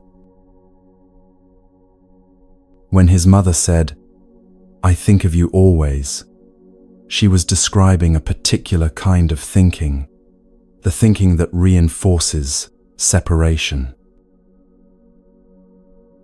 I am here, you are there, and I bridge that distance by holding you in my thoughts. It's a loving gesture, but it's built on the belief in fundamental separateness. When Ikkyu said, "I never think of you," he was pointing to a deeper truth. In the awareness that he lived in, there was no separation, requiring thoughts to bridge the gap. His mother wasn't a separate object he occasionally thought about. She was present in the same seamless awareness that everything else was present in, not separate from his own being. This doesn't mean he didn't love her. It means his love wasn't dependent on clinging to mental images of her, on constantly thinking about her to maintain the connection. The connection was always there, prior to thought, not created by thinking, but obscured when thinking tried to capture it. Think of it this way. You don't have to constantly think about your hand to know it's there. It's part of you, connected, present. You only think about it when something calls your attention to it. The rest of the time, it's just there, integrated into your being, without requiring constant mental confirmation. Ikkyu was suggesting his mother was like that, not separate in a way that required constant thinking about to maintain connection, but present in a way that preceded and transcended thought. Most people can't live at that level of realization, and that's fine. But the teaching still applies to everyday experience. There's a difference between loving someone and clinging to them, between caring about outcomes and needing to control them.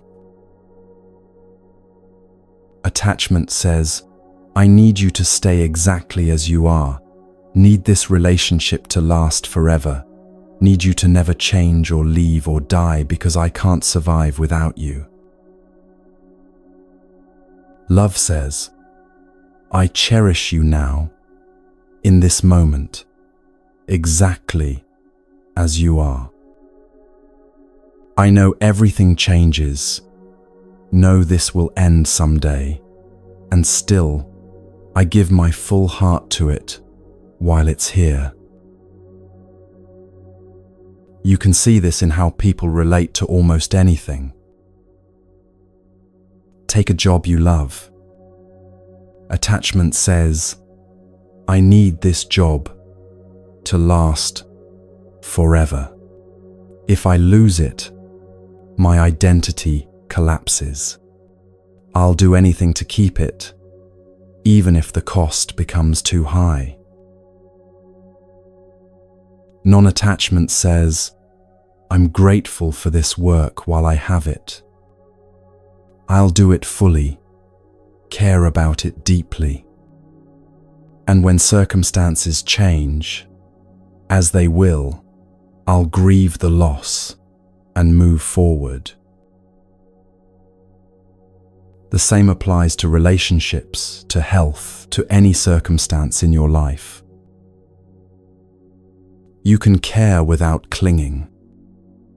You can be fully present without needing things to be permanent. You can love knowing that loss is inevitable and let that knowledge make you more tender rather than more defended. This is what the Buddha meant when he taught about clinging as the root of suffering. He wasn't saying, stop loving people. He was saying, notice what happens when you try to make impermanent things permanent, when you try to possess what can't be possessed, when you cling to what's already flowing away. The clinging creates a constant tension. You're trying to hold still what's always moving, trying to grip what keeps slipping through your fingers. That tension is exhausting, and it prevents you from actually enjoying what's here while it's here because you're too busy trying to make sure it never leaves. Think about holding a bird. If you grip it tightly, trying to make sure it can't fly away, you'll hurt it. Maybe even kill it. But if you hold it gently, let it rest in your open palm, it might stay for a while. And when it flies away, as it eventually will, your hand remains unharmed and open for whatever comes next. Most people go through life with clenched fists, white knuckles, arms aching from the effort of holding on. They think this is what love requires, what commitment means, what caring looks like. But watch what happens when you soften your grip just slightly. Not abandoning what you care about, not stopping your caring, just holding it a little less tightly. Allowing for the possibility that things might change, that people might leave, that circumstances might shift, and trusting that you'll be okay, even if they do. This isn't resignation or giving up. It's making space for reality to be what it is, instead of constantly fighting with it to be what you wish it were. The Buddha told a story about this once, about a raft. He said the Dharma, the teachings, the practice, is like a raft you use to cross a river. Once you reach the other shore, you don't carry the raft on your back for the rest of your life. You leave it behind because it served its purpose. Even teachings, even practices, even the path itself, these are meant to be used, not clung to. They help you cross from confusion to clarity, from suffering to peace. But once you've crossed, holding on to them becomes another form of burden. This applies to everything. Relationships serve their purpose for a time, then sometimes they need to change or end. Jobs give you what you need for a season, then new circumstances call you elsewhere. Even identities, who you think you are, these need to shift as you grow, and clinging to old versions of yourself prevents that growth. So notice today, what are you gripping? Where in your life are your fists clenched, your jaw tight, your whole being contracted around the fear of losing something? And what would happen if you softened that grip just a little? Not letting go completely, not walking away from what matters, just holding it a bit more gently, allowing it to be what it is instead of what you need it to be. You might find that when you stop gripping so tightly, things don't fall apart the way you feared. In fact, they might become more present, more vivid, more real, because you're finally allowing them to exist as they are, instead of as your fear-constricted version of them. Ikkyu's mother thought of him always, and in that constant thinking, there was a subtle suffering, the suffering of separation, of distance, of longing for what wasn't present. Ikkyu never thought of her, and in that not thinking, there was no separation to suffer from. She was already present in his awareness in a way that didn't require constant mental grasping. You don't have to reach Ikkyu's level of realization, but you can notice when your love has become mixed with grasping, when your caring has turned into clinging, when you're holding so tightly that your arms ache and whatever you're holding is gasping for air. And in those moments, you can choose to soften, to open your hands just slightly, to trust that love doesn't require possession, that connection doesn't require control, that caring can coexist with letting go. This is the art of non-clinging, staying present, caring deeply, and allowing everything to be exactly as impermanent as it actually is.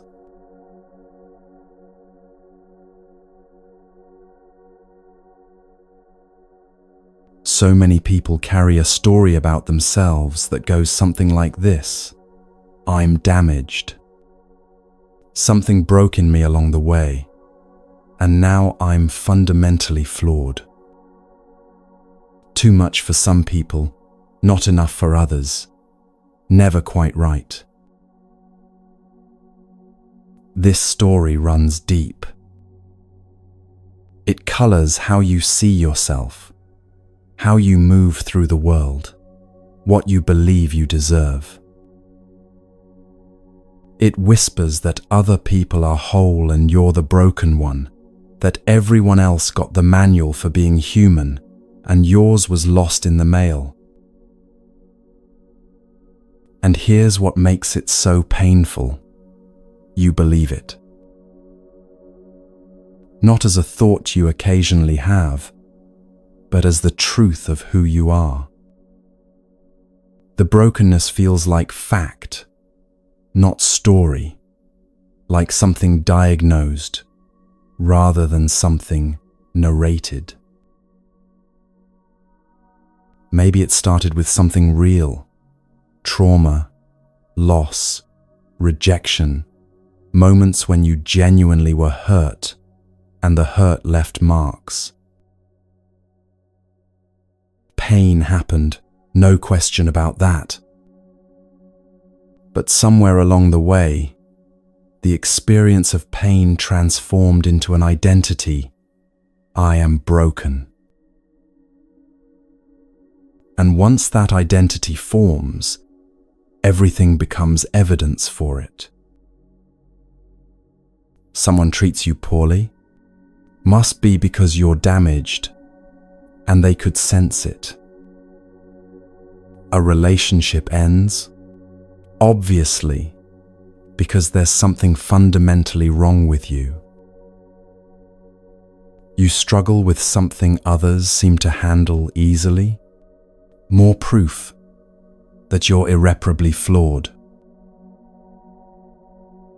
The story feeds itself, grows stronger, becomes the lens through which you interpret every experience.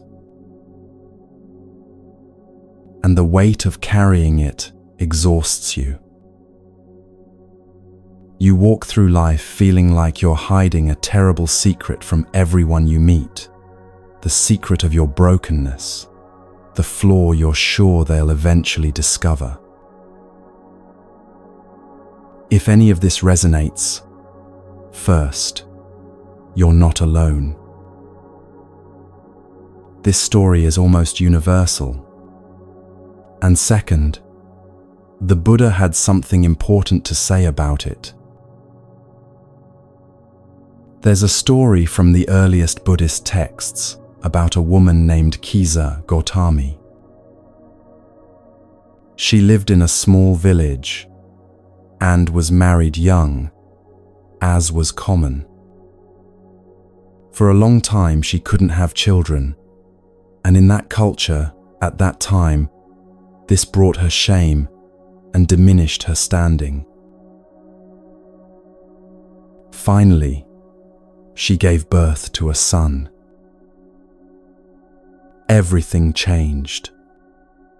She was respected now, valued, her place in the community secured.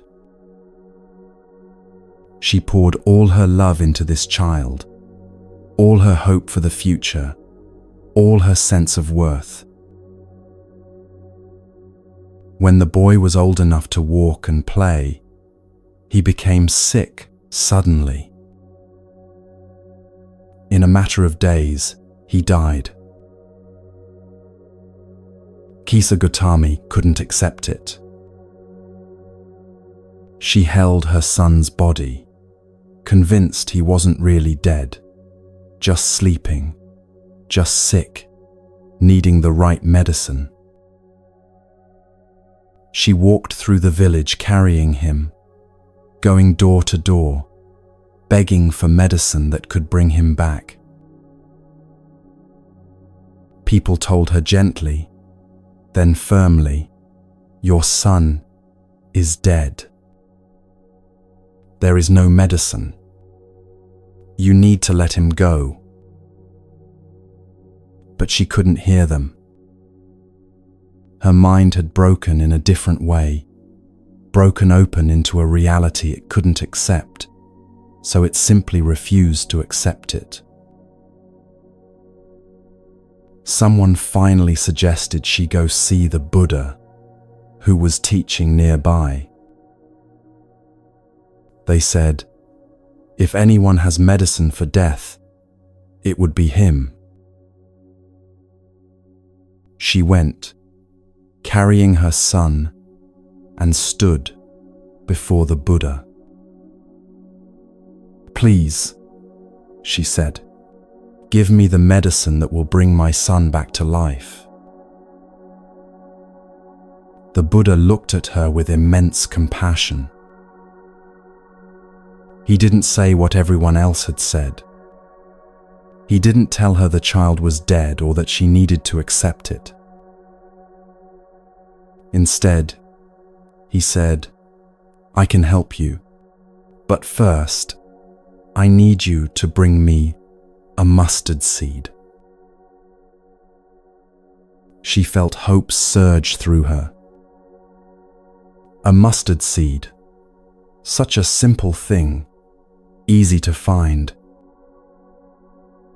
But, the Buddha continued, it must come from a house that has never known death, where no one has ever lost a parent, a child, a loved one.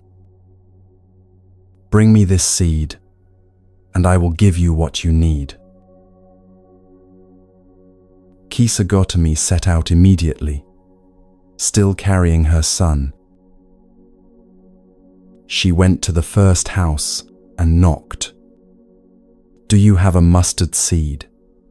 she asked. "Of course," they said, and offered her some. "Has anyone in this house died?" she asked. The family grew quiet. "My father," someone said, 3 years ago. She thanked them and moved to the next house. And the next, and the next. Every house had mustard seeds. Every house had also known death. A grandmother, a brother, a daughter, a husband, every single home had lost someone. Kisa Gotami walked all night, through the entire village and into neighboring ones. House after house shared their stories, recent losses that still felt raw, old losses that had softened but never disappeared. As dawn approached, she found herself sitting at the edge of the village, her son's body finally set down beside her. And in that moment, something shifted. She realized the Buddha hadn't been sending her to find a mustard seed. He'd been sending her to find understanding. Her loss wasn't unique. Her pain wasn't proof of something wrong with her. Death, loss, grief, these touch everyone. Not one house was untouched. Her son was dead, and that was real and devastating and true. But she wasn't broken for grieving him. She wasn't damaged for not being able to accept his death immediately. She was human, experiencing what humans experience when they lose what they love. She returned to the Buddha and asked to become a student. She learned to work with her grief, not by denying it or transcending it, but by understanding it as part of the human experience. Eventually, she became enlightened, not by escaping her wound, but by understanding it so deeply that it no longer defined her. This story is often told to teach about impermanence and universal suffering. But it also teaches something crucial about how we relate to our own pain. Kisa Gotami's pain was real. Her son died. That's the first arrow, unavoidable pain that comes from being alive and caring about things in a world where everything changes. But there was a second arrow she was shooting at herself. I must be cursed. This happened because something is wrong with me. I'm being punished. I'm uniquely damaged. The Buddha taught that the first arrow, pain itself, is inevitable. You're human, so you'll experience loss, disappointment, physical pain, death of loved ones. These are part of life, not punishments or signs of your brokenness. The second arrow is the story you tell about the first arrow. The narrative that says, this pain means something about me. It proves I'm broken, damaged, fundamentally flawed. It's happening because I deserve it, or because there's something wrong with me.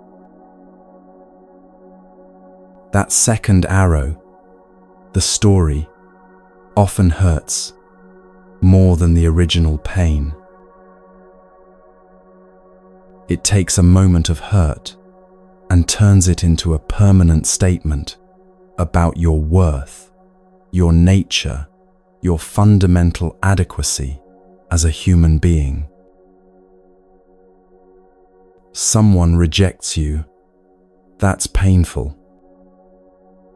First arrow. But then your mind adds, they rejected me because I'm unlovable. Everyone always leaves because I'm too broken to keep. This proves what I've always known about myself. Second arrow. You make a mistake. Uncomfortable. First arrow. But then, I always mess things up. I'm incompetent, worthless, can't do anything right. Why am I even trying? Second arrow.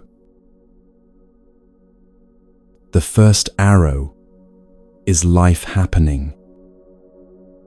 The second arrow is the story that turns life happening into evidence of your brokenness. And here's where it gets interesting. When you start looking for this pattern, you realize how often you're shooting second arrows. How much of your suffering comes not from what's actually happening, but from what you're telling yourself about what's happening. The Buddha's teaching wasn't, "You're not broken." That would still reinforce the idea that there's a fixed you that could be broken or not broken. His teaching was more radical. What if there's no solid, permanent self to be broken in the first place? What you call yourself is a changing process, not a fixed thing. Thoughts arising and passing, feelings coming and going, sensations shifting moment by moment. Where in all that change is the permanent, broken thing you're defending against? This isn't meant to minimize your pain or dismiss your experiences. It's pointing to something that could free you from identifying with pain as who you are. Pain happens. Yes. Difficulty arises. Absolutely. But I Am Broken is a story about pain, not pain itself. And stories can be seen through. Try this, gently, when pain comes. Instead of immediately layering story on top of it, instead of jumping to, "This means I'm broken," or "This proves I'm damaged," can you just be with the raw sensation of it for a moment?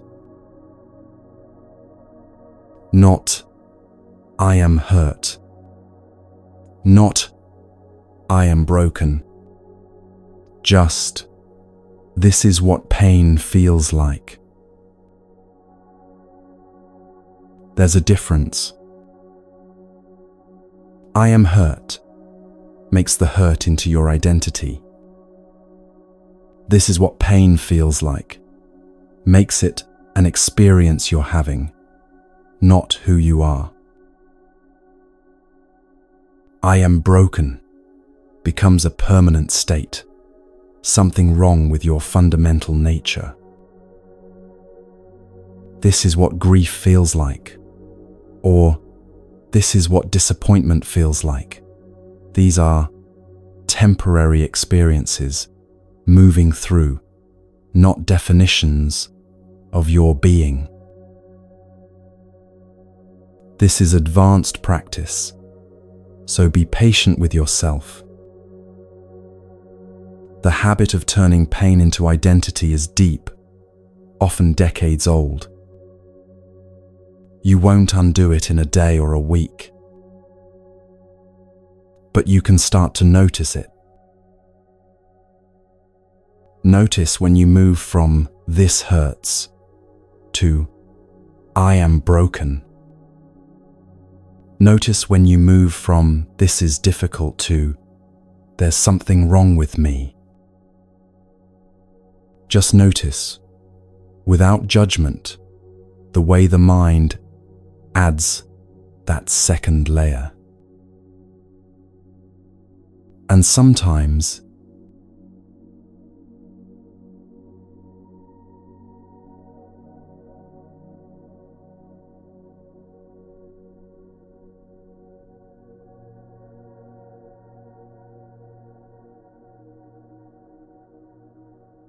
in the space between the first arrow and the second, you might find you don't have to shoot the second one at all.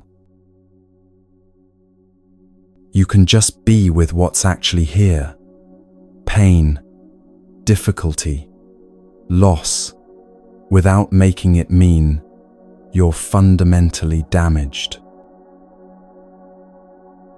The practice isn't pretending pain doesn't hurt, or trying to feel something other than what you feel. It's learning to distinguish between the pain itself and the story that says the pain proves something terrible about who you are. Kisa Gautami's grief didn't make her broken. It made her human. And when she understood that her pain was part of the universal human experience, rather than evidence of her personal damage, something in her relaxed, even while the grief remained. You might find the same. Not that the pain goes away, but that the story about what the pain means can be questioned, softened, seen as story rather than truth. And in that seeing, even while difficulty remains, there's a kind of freedom.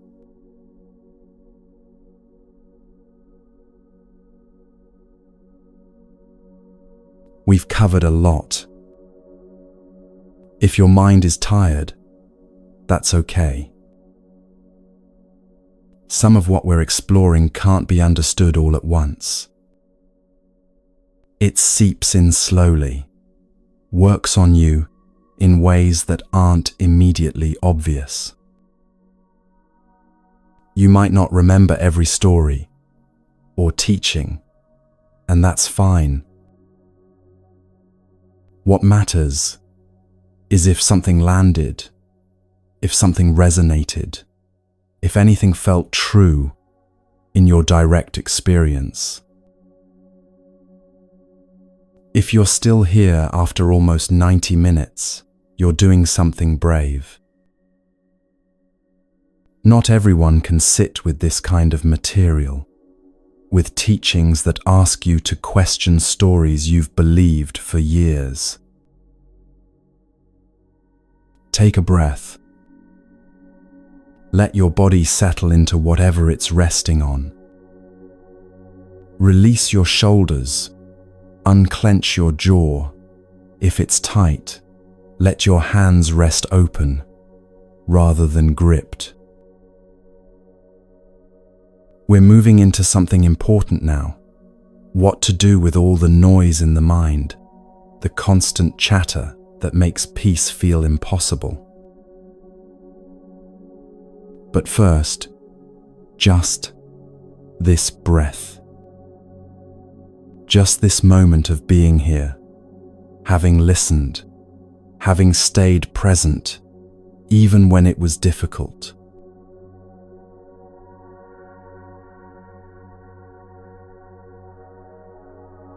You've probably had moments when an emotion grabs you so completely that you become it. Anger takes over, and suddenly you're saying things you'll regret, doing things that don't align with who you want to be.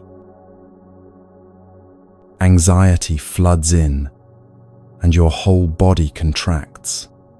your mind spinning with worst-case scenarios that feel absolutely real. When emotions run the show, life becomes exhausting. You're constantly at the mercy of whatever feeling arises, riding wave after wave with no solid ground beneath you. One moment you're up, the next you're crashing down, and you have no idea which version of yourself will show up from hour to hour. You try to plan your day, but anxiety about something that might happen derails everything. You try to have a calm conversation, but irritation takes over, and suddenly you're in an argument you never intended. You want to be present with the people you love, but sadness pulls you into yourself, making connection impossible. So naturally, you try to control it. You push down the anger, stuff away the sadness, tell yourself you shouldn't feel what you're feeling. But that doesn't work either. Suppressed emotions don't disappear. They just go underground, seeping out in unexpected ways, snapping at people you love, tension that lives in your body, numbness that makes everything feel flat. You're caught between two impossible options: be swept away by every feeling, or spend enormous energy trying to suppress what's already arising. Neither one leads to peace. The Buddha taught something different, a middle way, with emotions that's neither suppression nor drowning. It's a practice of being with feelings without becoming them, of letting them move through without being destroyed by them. This practice has a name in Buddhist teaching: equanimity. But that word often gets misunderstood as detachment or not caring.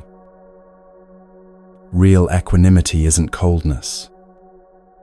It's a deep steadiness that can hold all feelings without being capsized by any of them. There's a teaching from the earliest Buddhist texts that captures this beautifully. The Buddha was near the ocean once, teaching a group of monks about the nature of suffering and how to work with it. A storm was building on the horizon. They could see it approaching, dark clouds, wind whipping the water into peaks and valleys, rain beginning to fall in heavy sheets.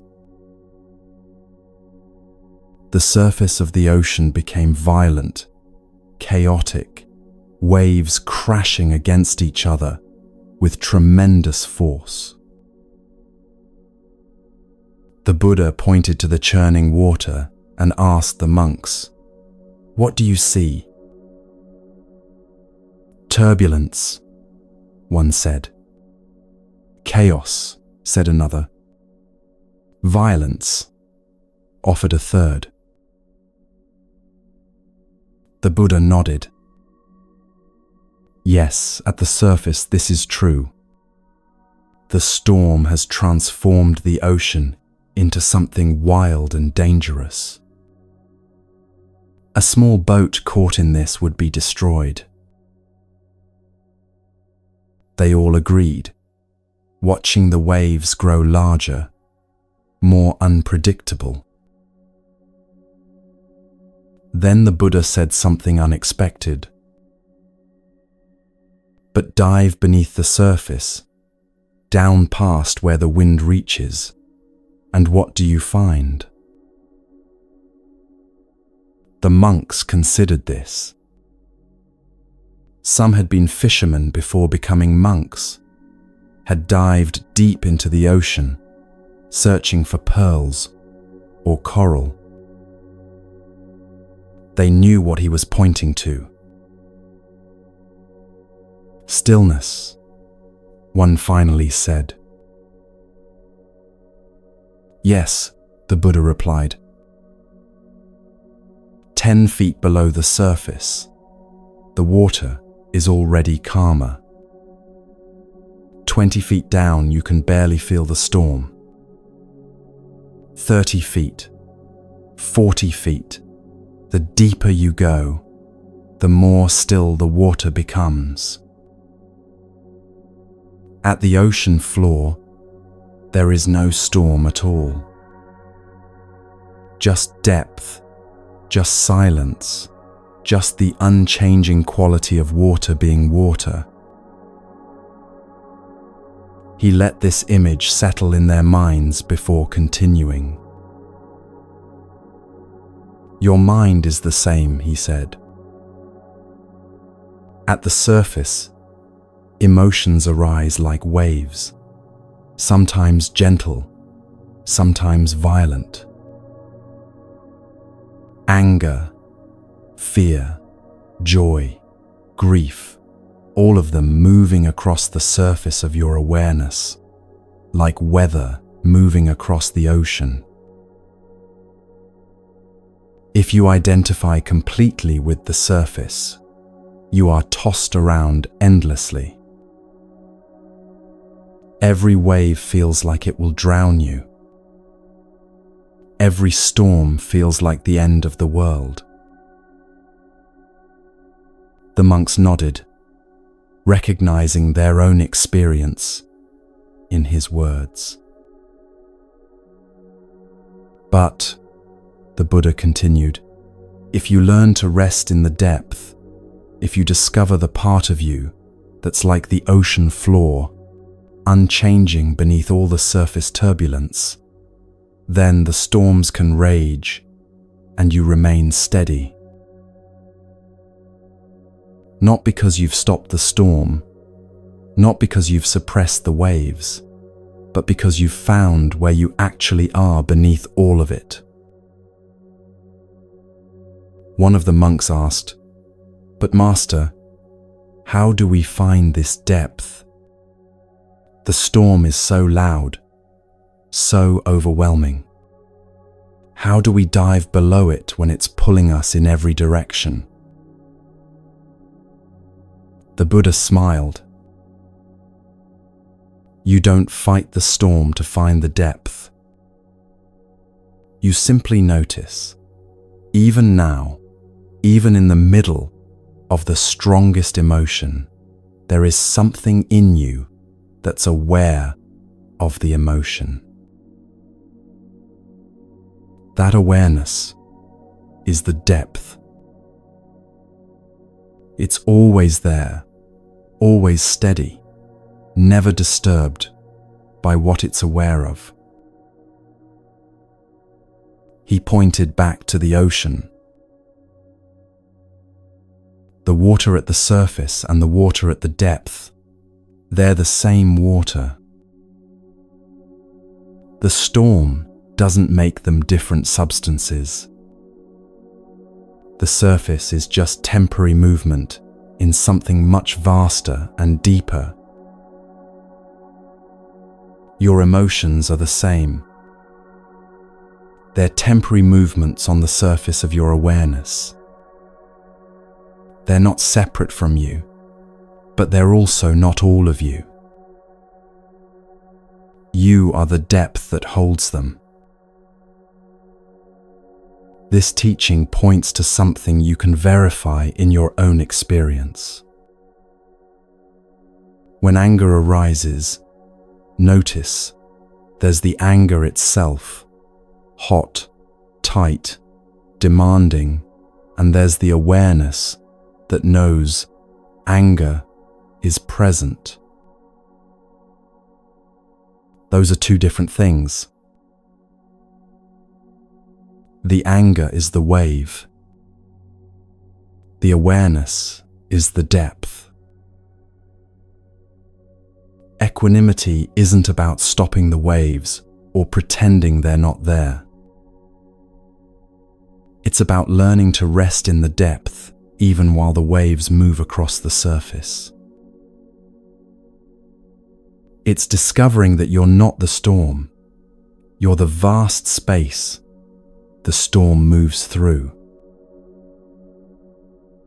This doesn't mean emotions stop mattering or that you become some sort of robot who feels nothing. The waves still come, still have their power, still move you to action when appropriate. But they don't own you anymore. They don't define you. They don't sweep you so completely off center that you lose yourself in them. Think about how emotions actually work.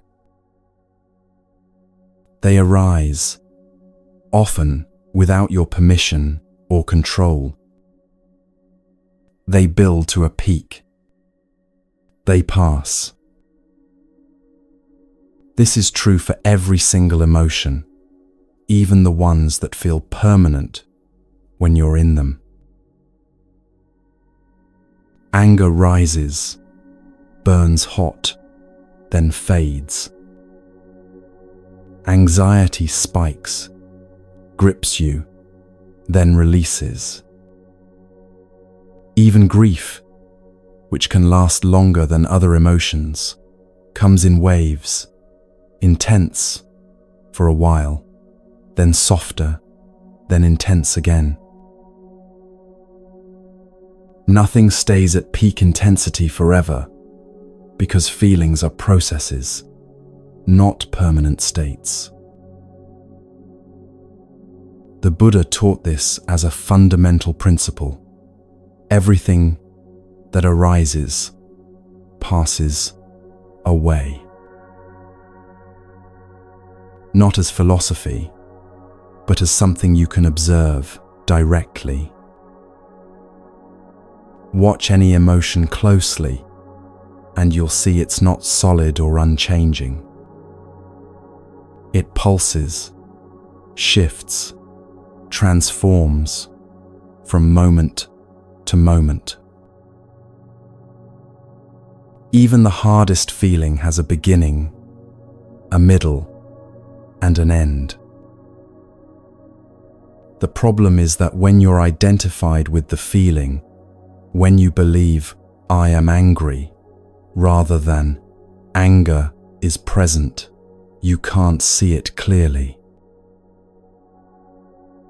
You're inside it, and from inside, it feels permanent, feels like the truth of who you are.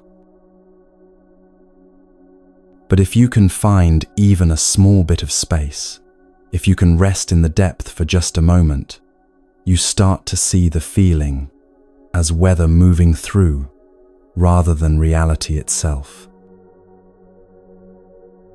This is the practice.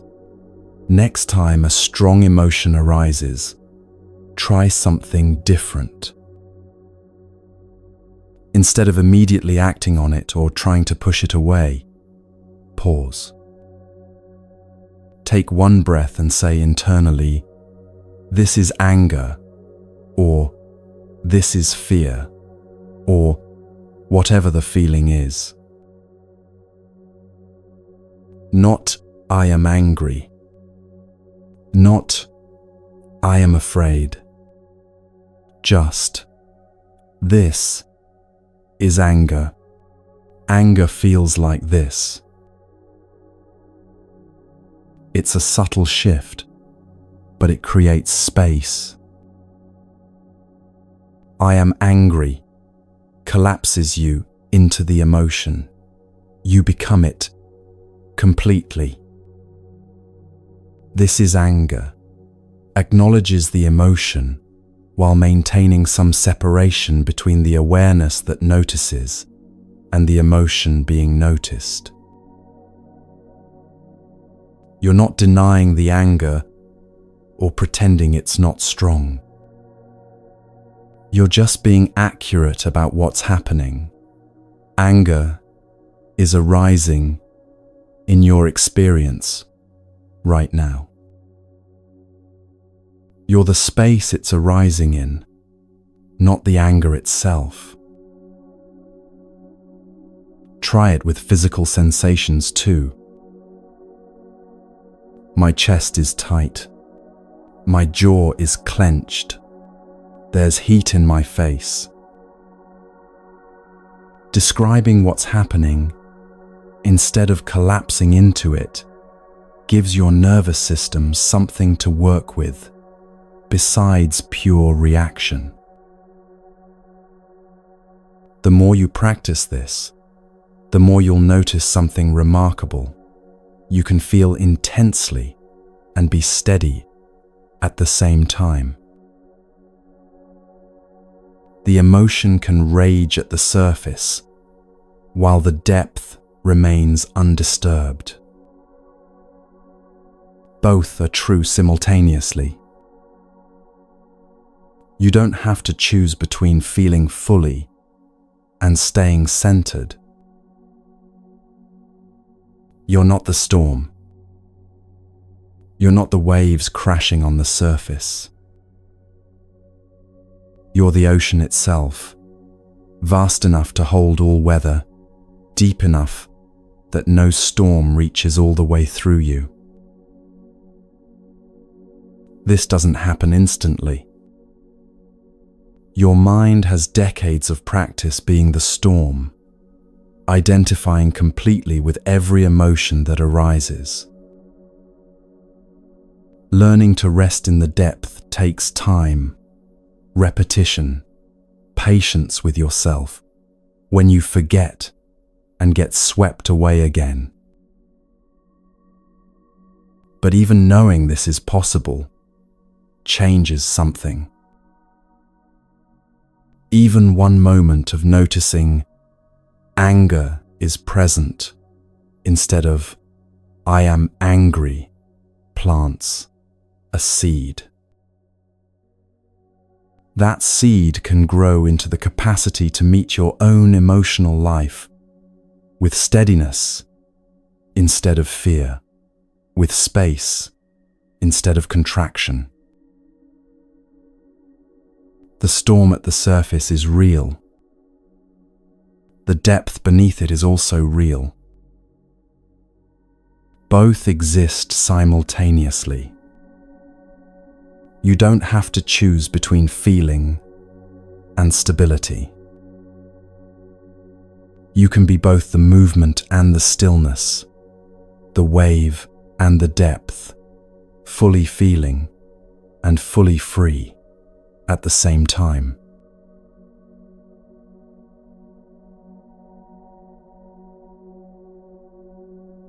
Most people want change without discomfort.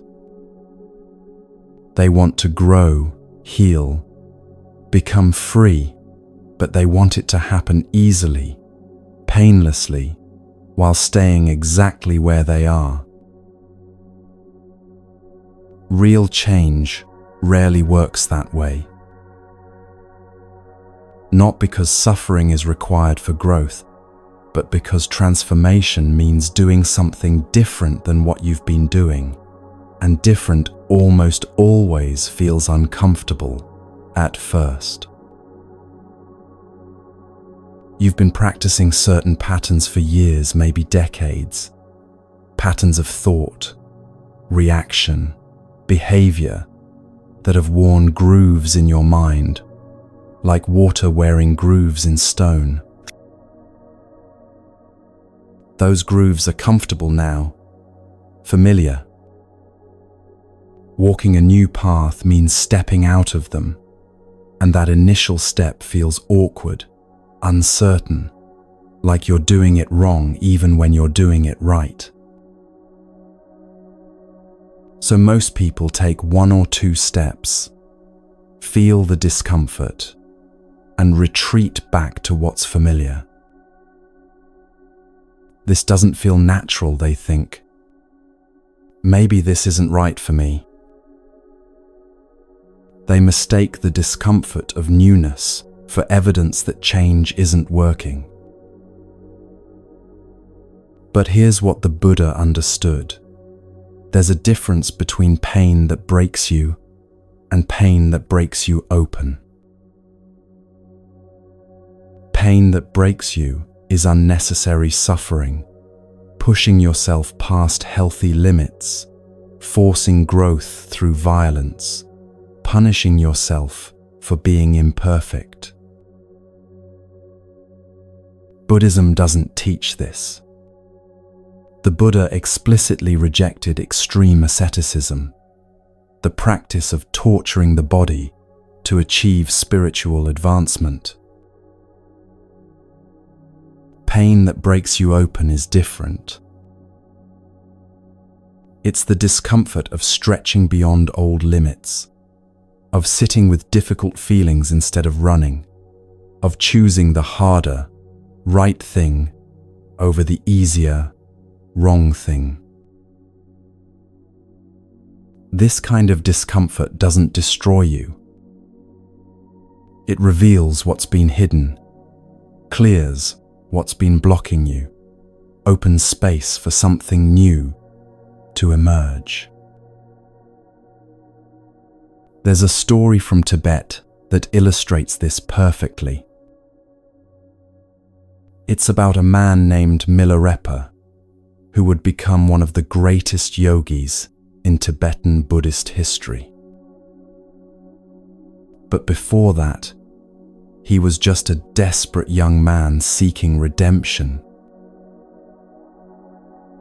In his youth, Milarepa had studied black magic and used it to kill people who had wronged his family.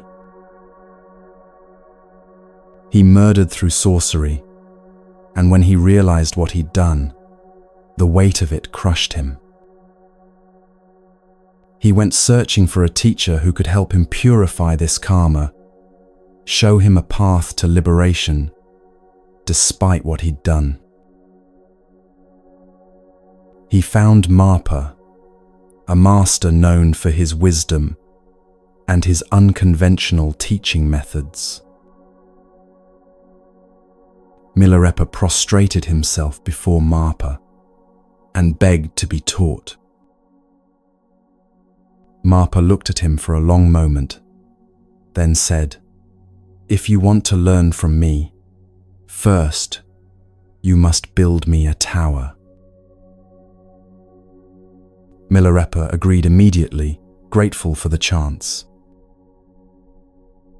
Marpa took him to a hillside and described an elaborate stone tower, its dimensions, its shape, exactly how it should be built. Milarepa began working. He carried stones up the hillside, one by one. He mixed mortar, laid foundations, built walls. It took months of back-breaking labor, but finally, the tower stood complete, impressive, and solid. He went to Marpa with joy, ready to begin his real training. Marpa walked up the hillside, examined the tower carefully, then said, "This isn't right. Tear it down and build it again in a different location." Milarepa was stunned, but he obeyed. He tore down what he'd built, carried the stones to a new location, and began again. When the second tower was finished, Marpa came, looked at it, and said, "No, this shape is wrong. Take it down and build it differently." Again, Milarepa tore down his work and started over.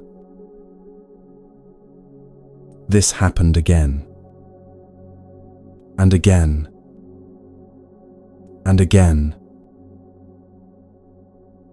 Each time, Milarepa would spend months building a tower, perfecting it, hoping this would be the one that satisfied his teacher. Each time, Marpa would find a reason to reject it and demand he start over. Milarepa's body broke down from the labor. His back developed sores from carrying stones. His hands bled. Other students of Marpa's received teachings, were guided in meditation, made visible progress. Milarepa just built towers and tore them down.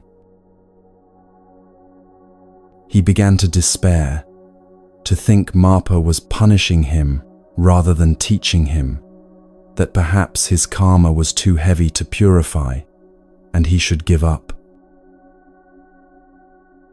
But something kept him going, not blind faith, but a deeper intuition that this impossible labor was doing something in him, even if he couldn't see it yet. After years of this, Marpa finally called him. "Enough," he said. The towers were never about architecture. They were about wearing away your pride, your impatience, your belief that spiritual development should come easily. Every stone you carried was carrying away some of the heaviness you brought to me. Now you're ready to receive teachings, because now you understand what practice actually requires. Milarepa went on to become enlightened in that lifetime, something considered extremely rare. Not because he was naturally gifted, but because he had learned what most people never learn. Transformation requires showing up again and again, even when you can't see the results, even when it seems pointless, even when every part of you wants to quit.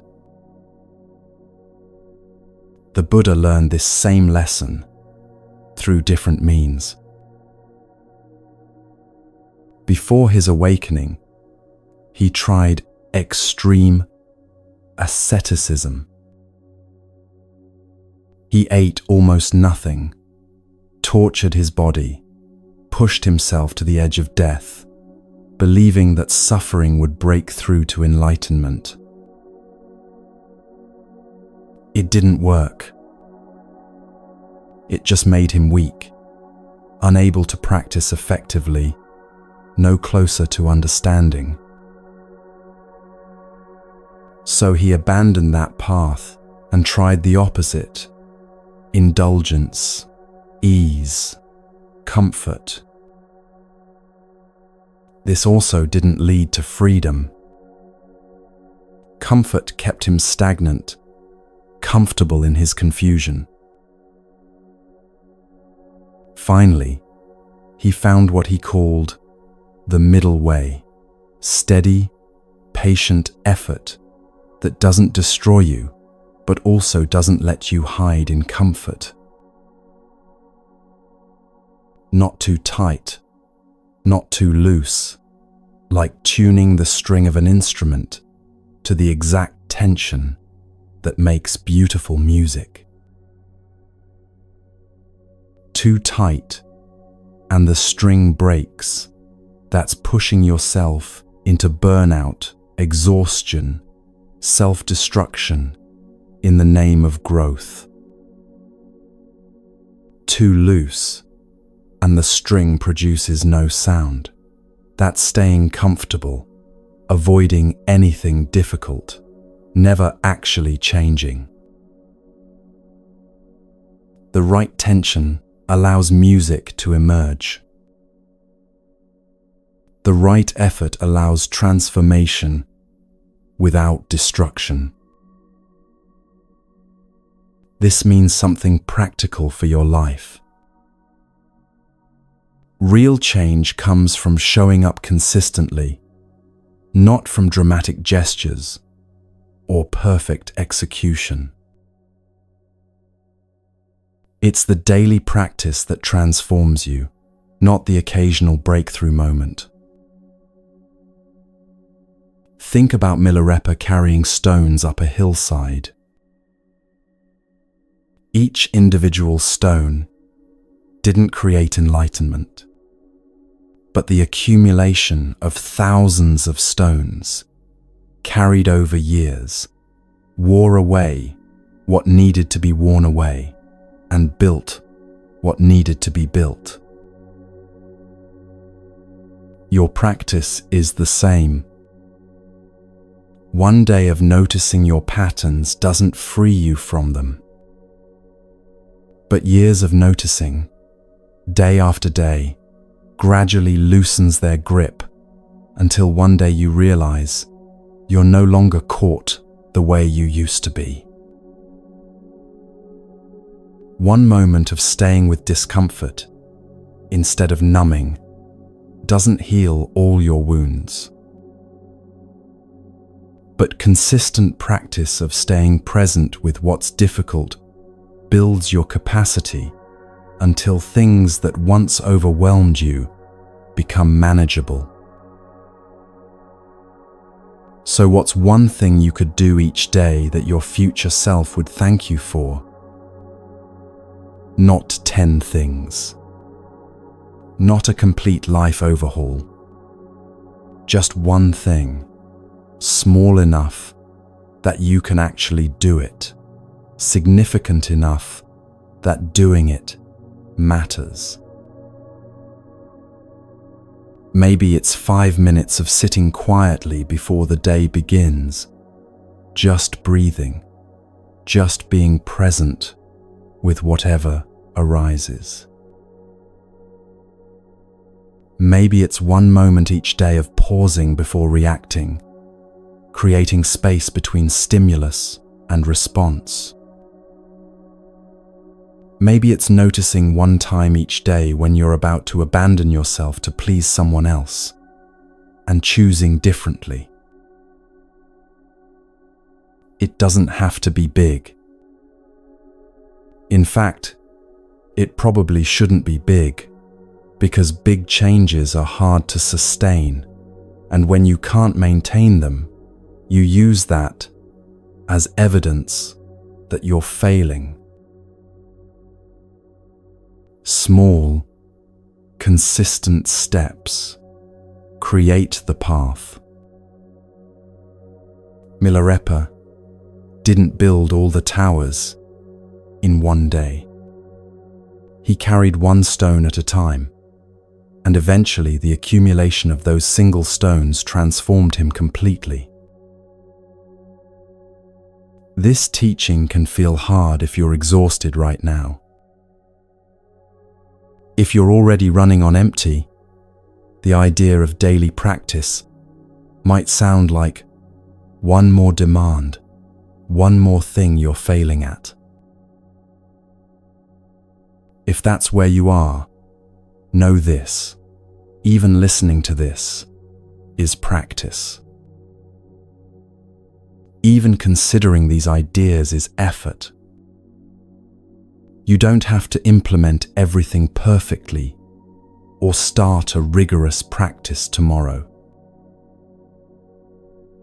But maybe, when you're ready, you could choose 1 small thing,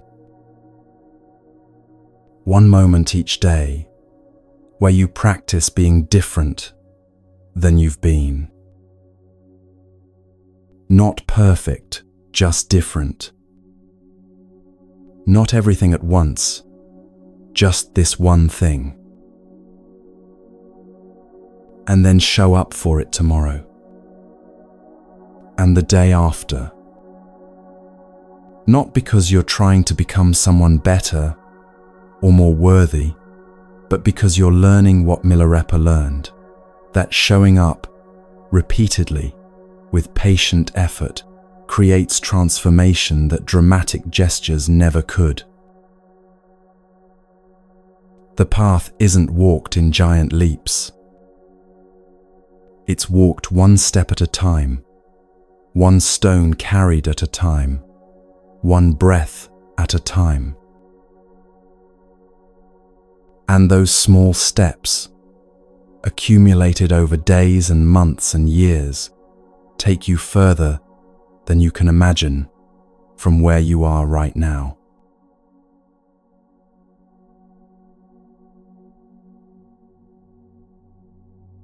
You've probably heard some version of this.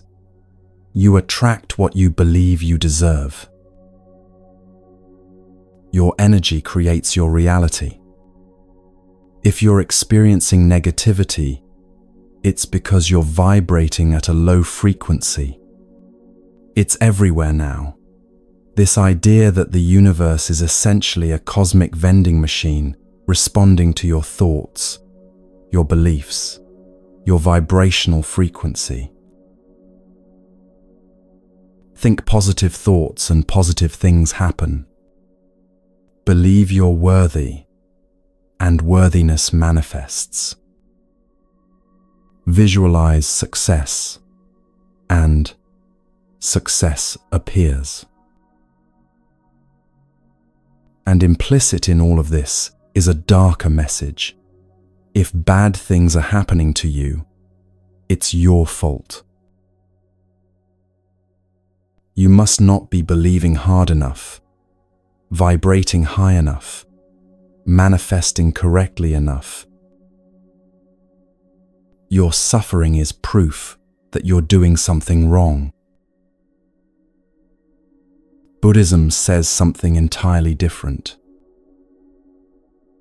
And honestly, it's more compassionate, more realistic, and ultimately more empowering than the manifestation myth. The Buddha taught about karma, yes. But karma doesn't mean what most modern spiritual teachers claim it means. It's not cosmic justice, not the universe rewarding good people and punishing bad ones, not a system where you get what you deserve based on your vibration or beliefs. Karma means action. That's it. The word literally translates to action or deed. What you do has consequences. Not because the universe is watching and judging, but because actions naturally lead to results. Plant a seed and a plant grows, not as reward, just as natural consequence. Touch fire and you get burned, not as punishment, just as cause and effect. Some consequences are immediate and obvious. You speak harshly to someone, they pull away from you. You practice patience, relationships become easier. Cause and effect, visible and direct. But many consequences take time to ripen. Seeds planted today might not sprout for months or years. Actions from years ago might be bearing fruit now in ways you don't recognize or connect back to their source. And here's the part that the manifestation crowd conveniently leaves out. You're not starting from a blank slate. You're born into conditions you didn't create. Your parents, your country, your body, your economic circumstances, none of these were chosen by you. None of them reflect your deserving or not deserving. You inherit the consequences of countless actions taken by countless people before you were even born. This is what the Buddha meant by dependent origination. Everything arises from multiple causes and conditions, most of which are beyond your control or even your awareness. You didn't choose to be born into war or peace, poverty or wealth, health or illness. You didn't manifest your genetic predispositions, your early childhood experiences, the historical moment you're living in. These conditions shape your life profoundly, and pretending otherwise is just privileged delusion. Rain falls on everyone, on the kind and the cruel, on those who meditate and those who don't, on those who believe they deserve sunshine and those who believe they deserve storms. The rain doesn't check your vibration before deciding whether to fall. The Buddha said this explicitly in the Dhammapada. The rain cloud pours down on all alike. Good things happen to harmful people. Terrible things happen to kind people. This is reality, not some cosmic mistake that needs explaining away. So, if you're going through something difficult right now, you can stop the exhausting work of trying to figure out what you did wrong to manifest this. You can stop blaming yourself for not believing hard enough, or vibrating high enough, or maintaining positive thoughts consistently enough. Maybe you didn't do anything wrong. Maybe you're just experiencing the reality that difficult things happen to everyone sometimes, that you're subject to conditions beyond your control, that being human means being vulnerable to illness, loss, disappointment, and death. This isn't pessimism. It's honesty. And there's enormous relief in it. The manifestation teaching puts all responsibility for your circumstances on you, while simultaneously making you helpless. If your thoughts create reality, then you must control your thoughts perfectly, at all times, must never doubt or fear or struggle, must maintain positive vibration constantly, or risk manifesting disaster. It's exhausting, and it doesn't work, which then becomes more evidence that you're failing, which creates more anxiety, which lowers your vibration, which is why things aren't working. A perfect, self-fulfilling spiral of blame. The Buddha's teaching is different. Yes, your actions matter. What you do has consequences. But you're not responsible for everything that happens to you. You're not manifesting every circumstance, and you're not being cosmically punished when life is hard.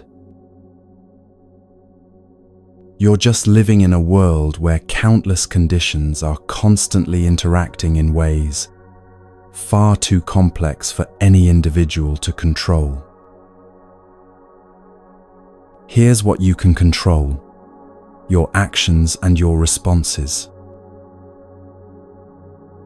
When something happens, whether you caused it or not, whether you deserve it or not, you can choose how you respond. That choice that action will have consequences. Those consequences will ripple out in ways you may or may not see. You can't control whether you get sick, but you can control whether you treat your body with care or neglect. You can't control whether someone loves you, but you can control whether you speak truthfully and act with integrity in your relationships. You can't control outcomes, but you can control your intentions and actions.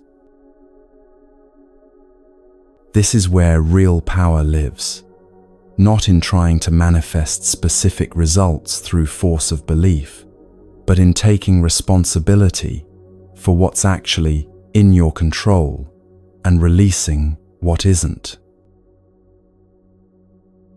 The manifestation teaching says, control your thoughts to control your life. Buddhism says, you can't control life, but you can work with it wisely. One leads to anxiety and self-blame. The other leads to agency within realistic limits. Think about the people telling you that you attract what you believe you deserve. Notice how often they're people whose circumstances are already comfortable, whose basic needs are met, who have the luxury of believing their success came purely from their positive thinking rather than from a complex web of privilege, timing, and conditions they didn't create. It's easy to believe you manifested your good life when you're not facing systemic oppression, generational poverty, chronic illness, or any of the countless conditions that make life genuinely difficult, regardless of how positive your thoughts are. The Buddha didn't teach manifestation because he looked at reality honestly.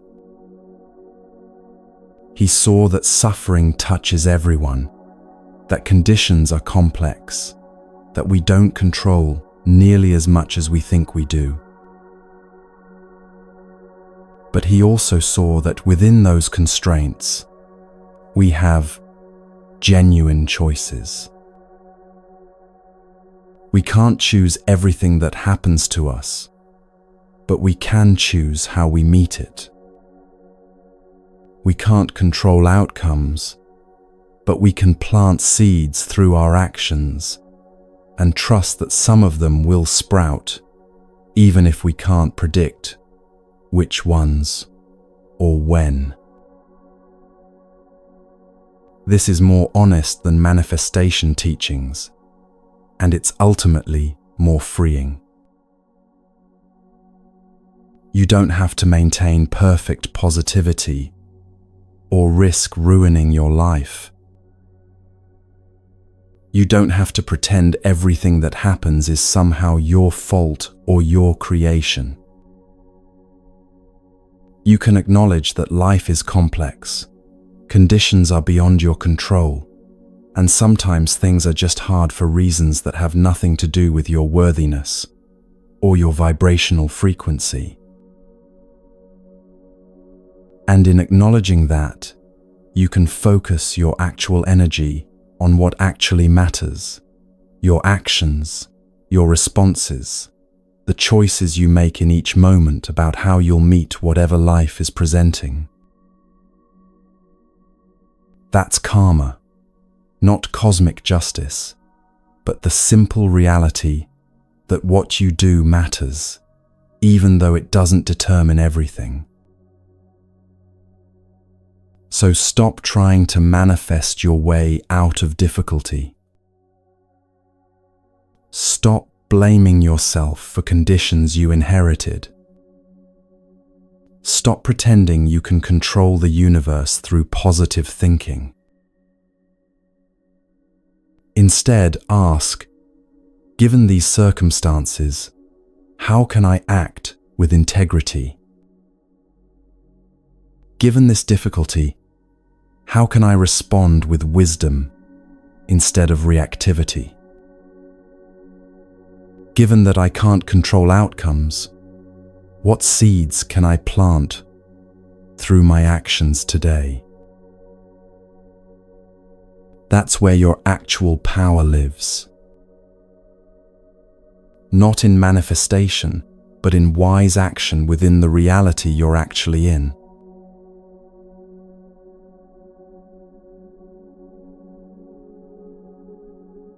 We've walked through a lot together over these hours.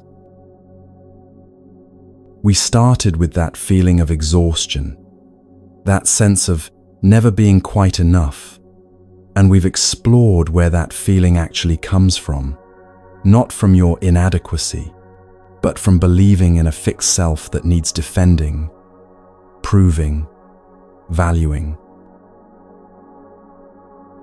We looked at how the mind creates stories about pain, and how those stories often hurt more than the pain itself. We explored what happens when you stop explaining yourself to people who've already decided not to understand. We examined the difference between compassion that depletes you and compassion that flows from fullness. We talked about attention and where it goes, about choosing your companions wisely, about the precepts as a form of self-care rather than rules to follow. We explored non-clinging, caring deeply without grasping so tightly you strangle what you're trying to hold. We sat with wounds and discovered they don't define you, even when they're real. We learned about emotional storms and the stillness beneath them. We looked at the difference between comfort and transformation, at karma without the cosmic justice myth. Every section was circling the same question from different angles. Who are you when you're not defending yourself, proving yourself, or seeking something outside yourself to complete you? And the answer that keeps appearing is this: you're the awareness that witnesses all of it, the thoughts, the feelings, the stories, without being defined by any of it. When you stop trying to value yourself, when you see through that entire game, life doesn't suddenly become perfect. You don't transcend all difficulty or rise above all pain. Rain still falls. Loss still happens. Things still break and people still leave, and you still make mistakes. But something shifts. Life becomes lighter somehow, more spacious, more real. You don't need everyone to like you, because you're not trying to be anyone in particular. You don't need to prove anything, because there's no fixed self that needs defending. You can let the waves crash on the surface while resting in the depth. This isn't one and done teaching where you hear it once and never struggle again. You'll forget everything we've talked about. That's not failure. It's just how minds work. Everyone forgets. The feeling of not enough will return, probably many times. When it does, remember, it's just a feeling arising, just a thought pattern running its familiar course. It's not true. It never was. Come back to these teachings whenever you need to. Listen again. Take what serves you. Let the rest go. The path unfolds slowly, in its own time, through countless small moments of remembering rather than one dramatic realization. The Buddha once said that patience is the highest virtue, that those who are patient will reach the end of the path. Not the smartest or the most disciplined or the most naturally gifted, the most patient. Be patient with yourself as you walk this path. Be patient with the forgetting and the remembering, the falling and the getting back up, the progress that feels invisible until suddenly you notice you're not who you used to be. You're already whole. You've always been whole. The work isn't becoming whole. It's seeing through the illusion that you ever weren't.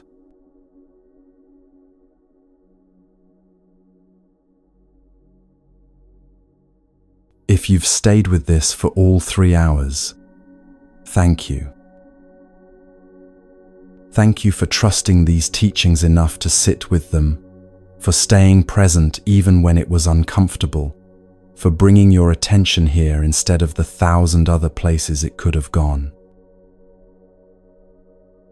Wherever you are right now, whether it's morning light streaming through your window or the quiet dark of midnight, I hope you found something useful in these words. Maybe it was one story that landed, one teaching that felt true, one moment where something shifted inside you. That's enough. If you'd like, leave a comment below. Even just one word to let us know you were here, that you walked this path with us today. There's something beautiful about knowing we're scattered across the world, yet connected through these teachings. If there's one thing to carry with you, you don't need to become more. The work isn't building your worth or fixing your brokenness. It's seeing through the illusion that you were ever not enough. That seeing takes time. Be patient with yourself. And when you forget, you will forget. Come back to this. Come back to the breath, to the present moment, to the awareness that's been here all along. There are more teachings to explore, more practices to discover. If this resonated, you'll find me here, continuing to share what the Buddha taught about living with less suffering and more peace. Until next time, be gentle with yourself. The path is long, and you're exactly where you need to be.